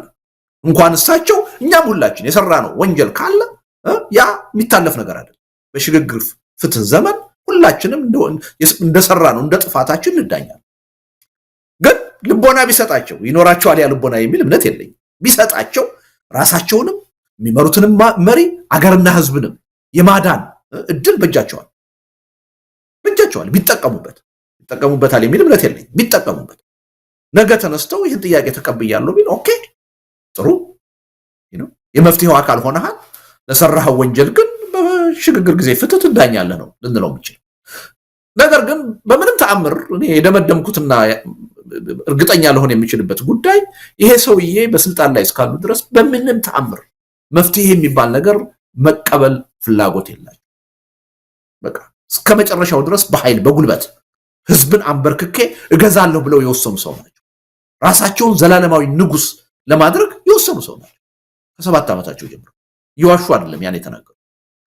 ይሄ ሰውዬ በስልጣን ላይ እስካሉ ድረስ ምንም የሚመጣ መፍትሄ የለም። ይሄ ሰውዬ ይሄን የህዝብ ጥያቄ መቀበል ያለባቸው ተገደው ያን ሊያስገድድ የሚችል ያን ውጤት ሊያመጣ የሚችል ህዝባዊ እምቢተኝነት ነው የምንጠራው እንጂ ከሳቸው የምንጠብቀው መፍትሄ የለም። ግን ማሳየት አለብን። ሰው ናቸው፣ ህሊና አላቸው። ከፈለጉ ራሳቸውንም ቤተሰባቸውንም አገርና ህዝብንም ማትረፍ ከፈለጉ ትንሽም ቢሆን በታሪክ ቦታ እንዲኖራቸው ከፈለጉ ይሄን ህዝባዊ ጥያቄ ሰላማዊ ህዝባዊ እምቢተኝነቱ ከመቀጣጠሉ በፊት ህዝብ ሌላ መስዋዕትነት ከመክፈሉ በፊት መቀበል አለባቸው። ይሄን ጥያቄውን ማቅረብ ከኛ የሚጠበቅ ነገር ግን በአንተ ግምት ይቀበሉታል ወይ ብትለኝ አይቀበሉትም። እንደዚህ አይነት ባህሪ የላቸው ምንም። ስለዚህ ይሄን ለይቶ ማየት ያስፈልጋልና ተስፋ እያደረኩ አይደለም፣ ግን ሁልጊዜም እድል መስጠት ያስፈልጋል። መጀመሪያ ታሳያቸዋለህ የመፍትሄውን አቅጣጫ። እሳቸው ካልተቀበሉ ለብልጽግና ፓርቲ ታሳየዋለህ። አንተም እንደ ተቋም እንደ ድርጅት መትረፍና የችግሩ የመፍትሄው አካል መሆን ከፈለክ እድሉ አለህ መባል አለበት። እድሉን ካልተቀበልክ ግን እንደ ማንኛውም አምባገነን መንግስት ተጠራርገህ ትወገዳለህ። ከዛ በኋላ በህግ ነው ያንተ ጉዳይ የሚታየው። የመፍትሄው አካልም አትሆንም ተብሎ መነገር አለበት። ሪሊ ከኛ የሚጠበቀውን ነገር ሁሉ እያደረግን በሆደ ሰፊነት በኃላፊነት ስሜት የምንሰራ መሆናችንን እያሳየን ነው እነሱን ቻሌንጅ ማድረግ ያለብን። ያ በህዝቡ ውስጥ የሞራል የበላይነት ይሰጠናል፣ ጉልበት ይሰጠናል። በዓለም አቀፉ ህብረተሰብ በኃላፊነት የምንሰራ ነገ መንግስትን እንኳን ብንተካ ይችን ሀገር ወደ በጎ ነገር የምናሸጋግር መሆኑን መተማመን መፍጠር ያስችላል። ለዚህ ነው አሁን ይሄ ትግል የሚካሄድ ከሆነ አስቀድሞ መሟላት ያለባቸው ነገሮች አሉ። እነሱን በከፍተኛ ፍጥነት ሌት ተቀን ሰርተን ማሟላት አለብን። ሁለት ነገር በዋናነት ማለት ነው። ድርጅቶች ተሰባስበው በሚኒመም አጀንዳ ይሄን ትግል መምራት አለባቸው። በቁጥጥራቸው ስር ማድረግ አለባቸው የትግሉን አመራር። ይሄ አስፈላጊ ነገር ነው። ይሄን ለማድረግ ሁለት ነገር ያስፈልጋል። የጋራ አጀንዳ ያስፈልጋል፣ የድርጅት ስብስብ መዋቅር ያስፈልጋል። እሱን ነው እየፈጠርን ያለ ነው። አሁን በጣም በከፍተኛ ደረጃ በተፋጠነ ሁኔታ እየሄደ ነው። ሁለተኛው ምንድነው? መንግስትን ከስልጣን ማውረዳችን ብቻ ግብ አይደለም።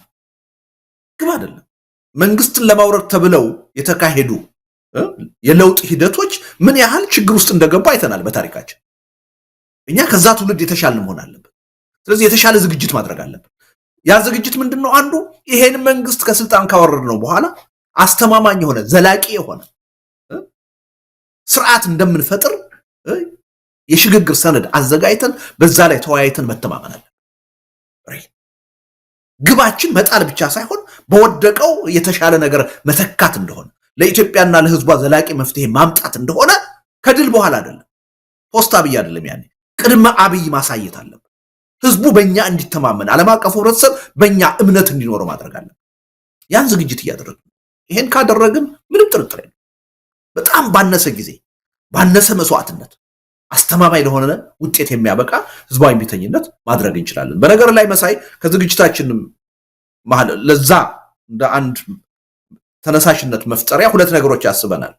በቅርቡ በኢንተርኔት የትዕይንተ ህዝብ እንጠራለን። ባለፈው ያደረግነው ህዝቡን ሞራሉን ያነሳሳውን በጣም በላቀ በሰፋ ሁኔታ ሚሊዮኖች በሚሳተፉበት ሁኔታ አንድ የበይነመረብ የተቃውሞ ትዕይንተ ህዝብ ለማዘጋጀት አሁን እየተነጋገርን ነው። አንድ ልክ ከሱ ማግስት ደግሞ በዋሽንግተን ዲሲ እና በለንደን ከተማ እስካሁን በታሪካችን ካደረግናቸው የተለየ የብሔር ማንነትን የሃይማኖት ማንነትን የተሻገረ የፖለቲካ ልዩነትን የተሻገረ ኢትዮጵያውያን ያን የነበረውን እግረሙቅ ሰብረው ክፍፍል ሰብረው በአንድ ላይ ለአንድ አጀንዳ ወጥተው እንቅስቃሴ የሚያደርጉበት ሰላማዊ ሰልፍ መሬት ላይ ለመጥራት እየተዘጋጀ እና የአብሮነት ኢትዮጵያ ለስምንት ድርጅቶች ደብዳቤ ጽፈናል።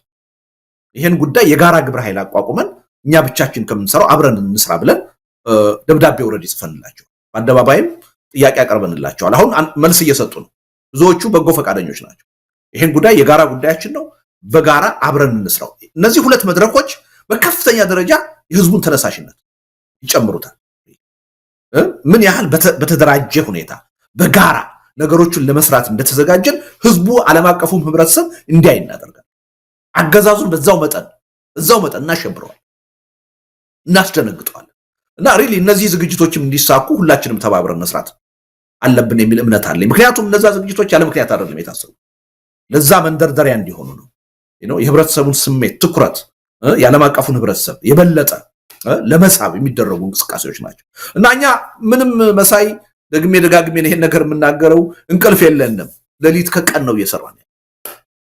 አገዛዙ ይሄን መረዳት አለበት። ህብረተሰቡ ደግሞ ይሄን አውቆ የስነ ልቦና ዝግጅት ከወዲሁ ማድረግ አለበት። ቁሞ ተመልካች ሳይሆን ተሳታፊ መሆን አለበት። አንዱ ቅድመ ሁኔታ ምንድነው የሚለው መሳይ እዛ ላይ በቂ የህዝብ ተሳትፎ።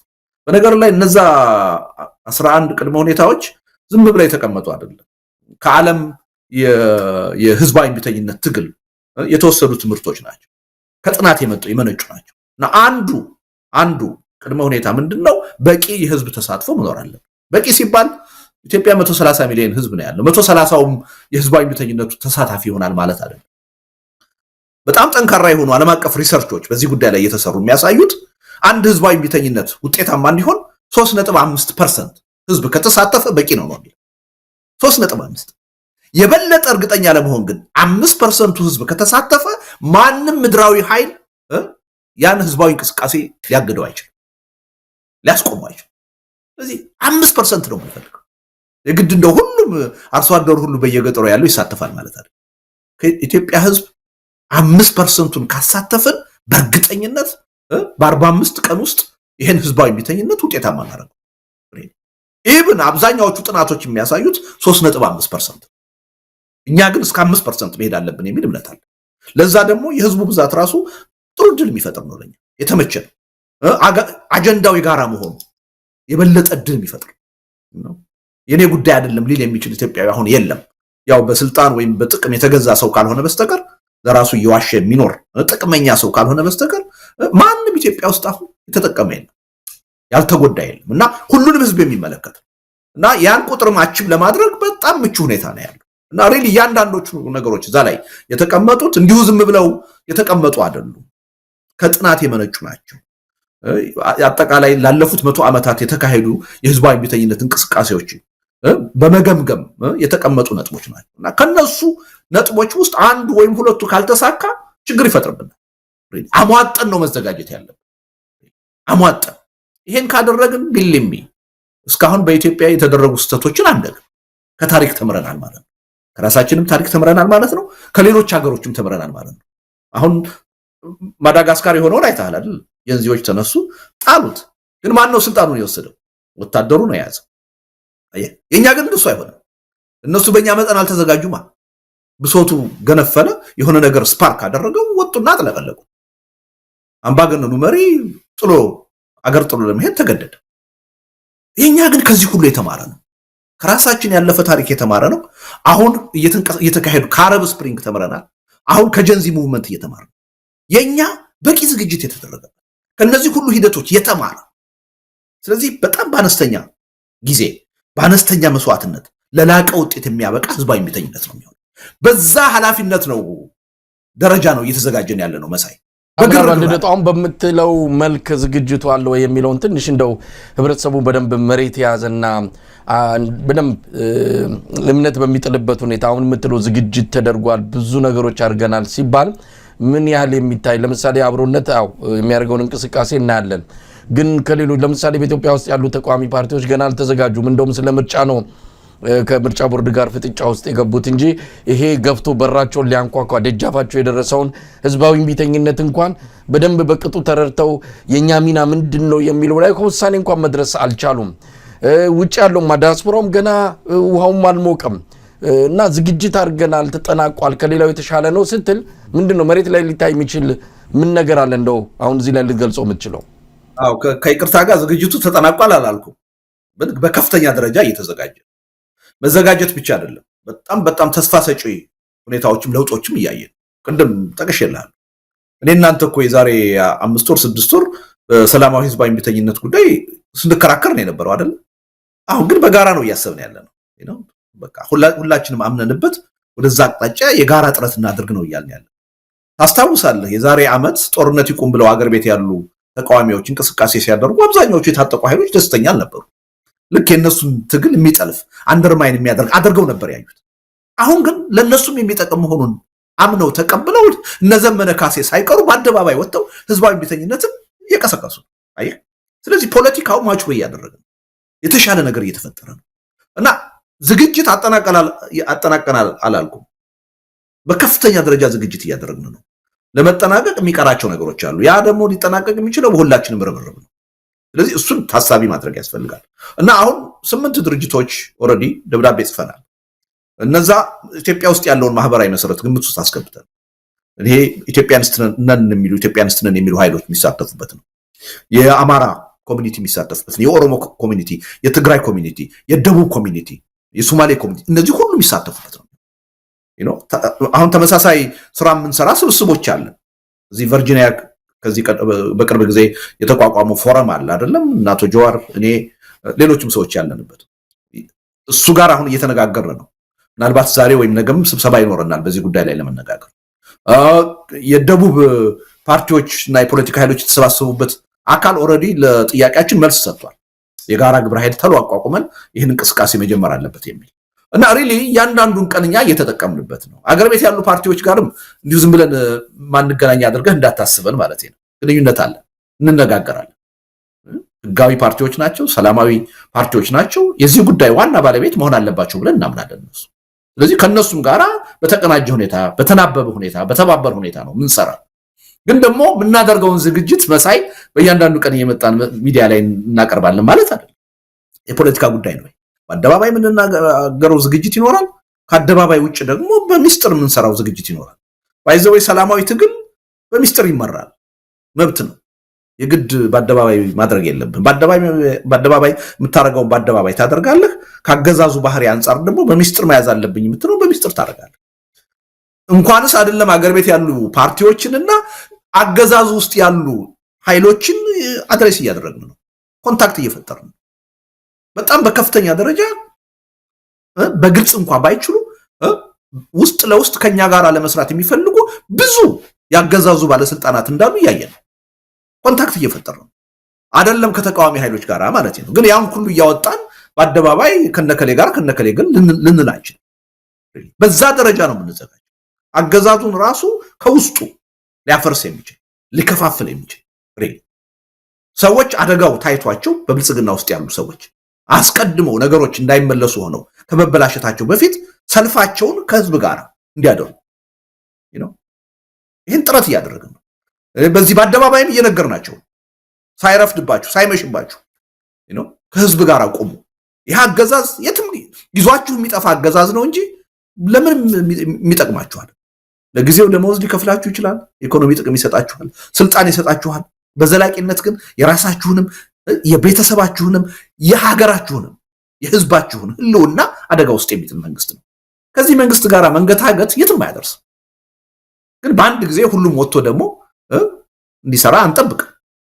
ሚስጥራዊ ግንኙነት የሚያደርጉ ሰዎች ይኖራሉ ከኛ ጋር አብረው የሚሰሩ እየለቀቁ ደግሞ በአደባባይ እንደነ ታየ ደንዳ በድፍረት ወጥተው ከዚህ መንግስት ጋር አልቀጥልም፣ ይሄ መንግስት ጨካኝ ነው፣ አረመኔ ነው፣ ከህዝብ ጋር አስተላለፊን አድርጌያለሁ የሚሉ ሰዎች ደግሞ መምጣት አለባቸው እና በሁሉም ዘርፍ ነው እየሞከርን ያለ ነው እና አንዳንዴ እንደው በየቀኑ ወጥተን መግለጫ ካልሰጠን የሆነ ነገር አቁመናል ማለት አይደለም። እኔ ደጋግሜ ተናገረ እንቅልፍ የለም። እኔ እንቅልፍ የለኝ። ኦልሞስት 24 ሰዓት ነው የምሰራው በዚህ የግድ ምክንያቱም ይሄ ሀገርና እንገናኛለን። ከዚህ በኋላማ አንተም ራሱ በእድክበት ባለፍክበት ሁሉ እየተከተልን ምን አደረሳችሁት ሁሉ ብለን እንጠይቃለን። ምክንያቱም ተጀምሯል። አሁን በቃ መጋረጃው ተገልጧል። ምንድነው መቀነቱም ተፈቷል። ከዚህ በኋላ ወደ ኋላ የምንመለስበትም አይደለም። እንደዚህ አይነት ሚዲያዎች እንደ አንከርም ሌሎች ሚዲያዎች ደግሞ ይሄ ትግል በደንብ ስር ይዞ ሄዶ ለውጥ እንዲያመጣ በሚዲያ በኩል ሚናችንን መጫወት አለብን። ሌላም ስራም የለንም። እናንተም እንቅልፍ እንደሌላችሁ እንደ ሚዲያ ባለሙያ እኛም እንቅልፍ አይኖረንም። ከዚህ በኋላ ተጀምሯል። ኢትዮጵያ ህዝብ ወጥቷል። በቃ አይነ ጥላው ተገፏል። መጋረጃው ተገልጧል። ግን እንደው ልደቱ ከልምድም ከተለያዩ ነገሮች ተነስተ አሁን ተጀምሯል። አሁን እንግዲህ አንዳንድ ቦታ ማዳከም፣ አንዳንድ ቦታ ማዳፈን ስርዓቱ ደንግጧል። ምን እየተቅበዘበዘ ነው ያለውና እንደው ምን ምክር ታስተላልፍላችኋል? ተስፋ እንዳይቆርጡ የፖሊስ ዱላ አይተው የአገዛዙን ጥይት ጩኸትና መግደልና ማፈን ማሰርን አይተው ከጀመሩት ትግል ወደ ኋላ እንዳይሉ እዚህም እዛም ደግሞ ነገ እኛ ብንነሳ እንዲገጥመናል ብለውም እንዳይፈሩ በዚህ አጋጣሚ ለኢትዮጵያ ህዝብ ምክንያቱም ያልተነካ የህብረተሰብ ክፍል የለም። ሁሉም በሩ ተንኳክቷል። ሌላው ቀርቶ ወታደሩ ክፍልም መሳሪያ የታጠቀውም ከህዝቡ ባልተናነሰ ጥያቄ አለው። እንደሰማነው ከሆነ ምስራቅ ሐረርጌ ውስጥ እኮ ፖሊሶች ናቸው ጥያቄ ያቀረቡት። የጸጥታው መዋቅር እኮ ነው ጥያቄ ያቀረበው። ራበን ያለው የጸጥታው መዋቅር ነው። ፓርላማውም ራሱ እኮ ርቦናል እያለ ነው። ስለዚህ ምን መደረግ አለበት? እንደው ባጭሩ በቀጣይ በብዙ ነገሮች እንመጣለን። አብዛኛውን የሚዲያ ስርጭታችንንም ከዚሁ ከህዝባዊ ትግሉ ጋር በተያያዘ ነው እንግዲህ እንደው ትኩረት ሰጥተን የምናከናውነውና እንደው እንደመነሻ አሁን የተጀመረው ትግል ወደ ኋላ እንዳያፈገፍግ እንደ መልእክትም የሚሆን ነገር ካለ በሱ ጥያቄ ነው ዝግጅታችን የምናበቃው። አዎ ጥሩ ነው። ለመዝጊያ ጥሩ ነው ያነሳው። እኔ መጀመሪያ የህዝቡን መተባበር የህዝቡን የትግሉ ተሳታፊ መሆን እና ውጤታማ መሆን መጀመሪያ የሚወስነው የፖለቲካ ኃይሎቹ፣ የሚዲያው፣ የሲቪክ ማህበራቱ ትብብር ነው። መጀመሪያ እሱ ነው። ብዙ ጊዜ ህዝቡ ያዳምጣል መሳይ። ህዝቡ ችግር ውስጥ የሚገባው እኛ የተከፋፈለ አመለካከት ስንይዝ። አየህ አሁን ሰላማዊ ትግልን ወይም ህዝባዊ እምቢተኝነትን በሚመለከት እኔና አንተ፣ እኔና ጀዋር፣ እኔና አቶ ገዱ፣ እኔና የሆነ ሰው በትግሉ እንቅስቃሴ ውስጥ ያለ የተከፋፈለ አመለካከት ካለን የህዝቡ አመለካከት የተከፋፈለ ነው። በሙሉ ልብ ተሳታፊ አይሆንም። ስለዚህ የመጀመሪያው የፖለቲካ ኃይሉ፣ ሲቪክ ማህበራቱ፣ መገናኛ ብዙሃን ኢብን አሁን በሶሻል ሚዲያ አክቲቭሊ እንቅስቃሴ የሚያደርጉ ኃይሎች አክቲቪስቶች አንድ አይነት አመለካከት ወደ ህዝቡ ማድረስ አለብን። ህዝባዊ እምቢተኝነት ይቻላል ያዋጣል የሚለውን ስነ ልቦና መፍጠር አለብን። በራስ መተማመን መፍጠር አለብን። ይሄን ካደረግን ህዝቡ ያዳምጣል መሳይ። ስንከፋፈል ግን የማንኛችን ሐሳብ ነው ትክክል የሚለውን ለማወቅ ለመገንዘብ ይቸገራል። አንዳንዴም ሲመርጥ የተሳሳተውን መንገድ ሊመርጥ ይችላል ህብረተሰብ። አንድ ላይ ግን ካወራን፣ አንድ ላይ ግን ይሄን አስተሳሰብ ካራመድን ቢልሚ ምንም ጥርጥር የለኝም በህዝቡ ነው ህዝቡ ይቀበላል ምንም ጥርጥር የለውም። እና ዋናው ነገር በዚህ ደረጃ እኛ የፖለቲካ ኤሊቱ መዘጋጀት አለብን። በፍጥነት የተዘጋጀን ነው፣ ግን በፍጥነት በበለጠ ስፋት መዘጋጀት ይኖርብናል። ህብረተሰቡ በፍርሃት ምንም የሚለወጥ ነገር የለም ኢትዮጵያ ውስጥ። በዝምታ የሆኑ ኃይሎች ለውጥ እንዲያመጡ በመጠበቅ የሚለወጥ ነገር የለም። ይህ አገዛዝ ለአንድ ቀን በስልጣን ላይ ባደረ ቁጥር የኢትዮጵያ ህዝብ የእርስ በርስ መገዳደል፣ የኢትዮጵያ ሀገረ መንግስት መፍረስ አይቀሬ የሆነ ነው የሚመጣው። የበለጠ እየቀረበ ነው የሚመጣው። በዚህ መንግስት ምንም ተስፋ ልናደርግ የሚገባን ነገር መኖር የለበትም። ተስፋችን መሟጠጥ አለበት። በቃ ይሄ መንግስት ከዚህ በኋላ ሊፈታልን የሚችል ችግር የለም። ስለዚህ አሁን እኛ የፖለቲካ ኃይሎችም ሚዲያም ህዝብም ይሄ መንግስት ጥሩ መንግስት ነው ወይስ አይደለም፣ ክፉ ነው ወይስ አይደለም፣ ዛሬ እንዲህ አደረገ ነገ እንዲህ አደረገ የሚለው ላይ አይደለም ትኩረት ማድረግ። ይሄ ጨካኝ የሆነ ለህዝብ የማይበጅ መሆኑን ያረጋገጠ ነው መንግስት እንዴት ነው በህዝብ ትግል መንበርከክ ያለበት መሸነፍ ያለበት በሚለው ጥያቄ ላይ ነው ማተኮር ያለበት። ህብረተሰቡም አሁን ችግርን መቁጠር ምንም ጥቅም የለም። ቤት ክራይ ተወደደብኝ፣ ነዳጅ ተወደደብኝ፣ ከስራ ተባረርኩ፣ እንዲኮንኩ የሚለውን ብሶት አይደለም አሁን መስማት ምን ፈልገው። እሱ ከበቂ በላይ ተነግሯል።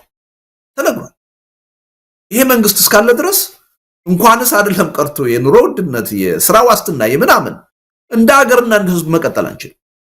ከፊታችን የሚጠብቀን መፈራረስ ነው፣ እየተላለቁ መፈራረስ ነው። ስለዚህ እያንዳንዱ ህብረተሰብ ይሄን ተገንዝቦ የትግሉ አካል መሆን አለ። እኔ እዚህ ትግል ውስጥ ተሳትፎ ካላደረኩ የራሴን ድርሻ ካልተወጣው ለውጥ ሊመጣ አይችልም። መሳይ ልደቱ ወይ የሆነ አካል ለውጥ ያመጣልኛል ከሚል ጠባቂነት መውጣት አለብን። እኔ ራሴ ማዋጣት አለብኝ፣ ጉልበት ማዋጣት አለብኝ፣ ዕውቀት ማዋጣት አለብኝ፣ ገንዘብ ማዋጣት አለብኝ፣ ካስፈለገ መስዋዕትነት ዋጋ መክፈል አለብኝ ብሎ መዘጋጀት አለብን። አገርና ህዝብ የሚቀጥለው እንዲህ አይነት ተነሳሽነት ሲኖር ነው።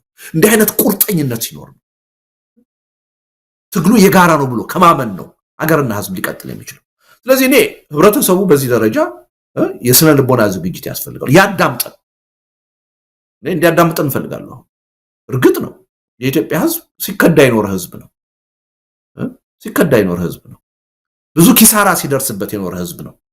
በለውጥ ምክንያት ሊጠራጠር ይችላል፣ ሊሰጋ ይችላል። ይህን ስጋትና ጥርጣሬ እንዲገፍ ማድረግ ደግሞ ከኛ የሚጠበቅ ነገሮችን በበሰለ ሁኔታ በኃላፊነት ስሜት በመስራት ማሳየት አለብን። ጉዳዩን ከስልጣን ከቡድን ጥቅም በላይ የሀገርና የህዝብ ጉዳይ አድርገን እየሰራንበት መሆኑን በተጨባጭ ማሳየት አለብን። ይሄን እስካሳየን ድረስ ግን ህዝቡ ከአጉል ጥርጣሬ መውጣት አለበት። ሊያምነን ይገባል። በኔፍት ኦፍ ዘዳውት ሊሰጠን ይገባል እና ሊከታተለን ይገባል።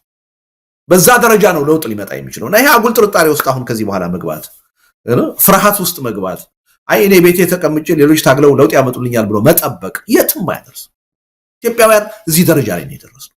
አክት ካላደረግነው፣ ካልተንቀሳቀስን እንደ ህዝብም እንደ ሀገርም መኖር አንችልም። እጅግ ዘግናኝ የሆነ ሱዳን ካየነው፣ የመን ካየነው፣ ሊቢያ ካየነው፣ ሶሪያ ካየነው በላይ ነው ኢትዮጵያ ውስጥ ችግር እየመጣ ያለው። ሀገሪቱ ወደፊት የሚመጣ አደጋ አይደለም፣ በመፍረስ ሂደት ነው ያለችው። ፌልድ ስቴት ነች። አሁን የቀረው ኮላፕስ የማድረግ ጉዳይ። ኮላፕስ ካደረገ በኋላ ፓስፖርት ቢኖርህ፣ የታደሰ ፓስፖርት፣ ቪዛ ቢኖርህ፣ ሚሊዮን ዶላር ቢኖርህ ምንም ትርጉም የለው፣ ዋጋ የለው። በዛ ደረጃ ነው ኢትዮጵያ ውስጥ አደጋ እየመጣ ያለው እና ይሄን ሁሉም ህብረተሰብ ተገንዝቦ ይሄ አይነት የታሪክ ጥፋት ላይ ይደርሳል። ሜክ ኦር ብሬክ ነው ከዚህ በኋላ። እስካሁን በነበረው ሁኔታ መቀጠል አንችልም የሚለውን ነገር በደንብ መገንዘብ አለብን እና ሪሊ በእያንዳንዱ ጊዜ ክትትል ያስፈልጋል። በዚህ ጉዳይ ላይ ተሳትፎ ያስፈልጋል፣ መደማመጥ ያስፈልጋል እና ከስሜት ወጣ ብሎ ይሄ ሁኔታ በተደራጀ ሁኔታ እንዲመራ ህብረተሰቡን በኃላፊነት ስሜት ፓርቲዎቹን እያዳመጠ መሪዎቹን እያዳመጠ እንቅስቃሴ ማድረግ ይኖርበታል እና በዛ ደረጃ ከተናበብን የአጭር ጊዜ ጉዳይ ነው የሚል እምነት ነው ያለኝ። በጣም ነው የማመሰግነው መሰለኝ። በጣም አመሰግናለሁ ልደቱ። እንግዲህ ቶሎ ቶሎ ስለምንመጣ እንደማትሰለች ተስፋ አደርጋለሁ። ተጀምሯል። ህዝብ እየታገለ ነው፣ ህዝብ እየሞተ ነው፣ እየታሰረ እየተንገላታ ነው ያለው። ከዚህ በላይም እየመጣ እንዳለ በስፋት ያየን ነው የምንገኘውና ስለዚህ የእናንተ ፖለቲከኞች፣ የሚዲያ ባለሙያዎች፣ አክቲቪስቶች፣ የብዙ አካላት ርብርብ የሚያስፈልግበት ጊዜ ነውና በዚህ አንፃር በየጊዜው እንዲያነቱ መሰል ፕሮግራሞች መድረኮች የምናመቻቸውናል። ልደቱ አያሌው ለነበረን ቆይታ በአንከር ሚዲያ ታዳሚዎች ስም ከልብ ነው ማመሰግነው። በጣም ነው መሳይ ማመሰግነው። እግዚአብሔር ይስጥልኝ።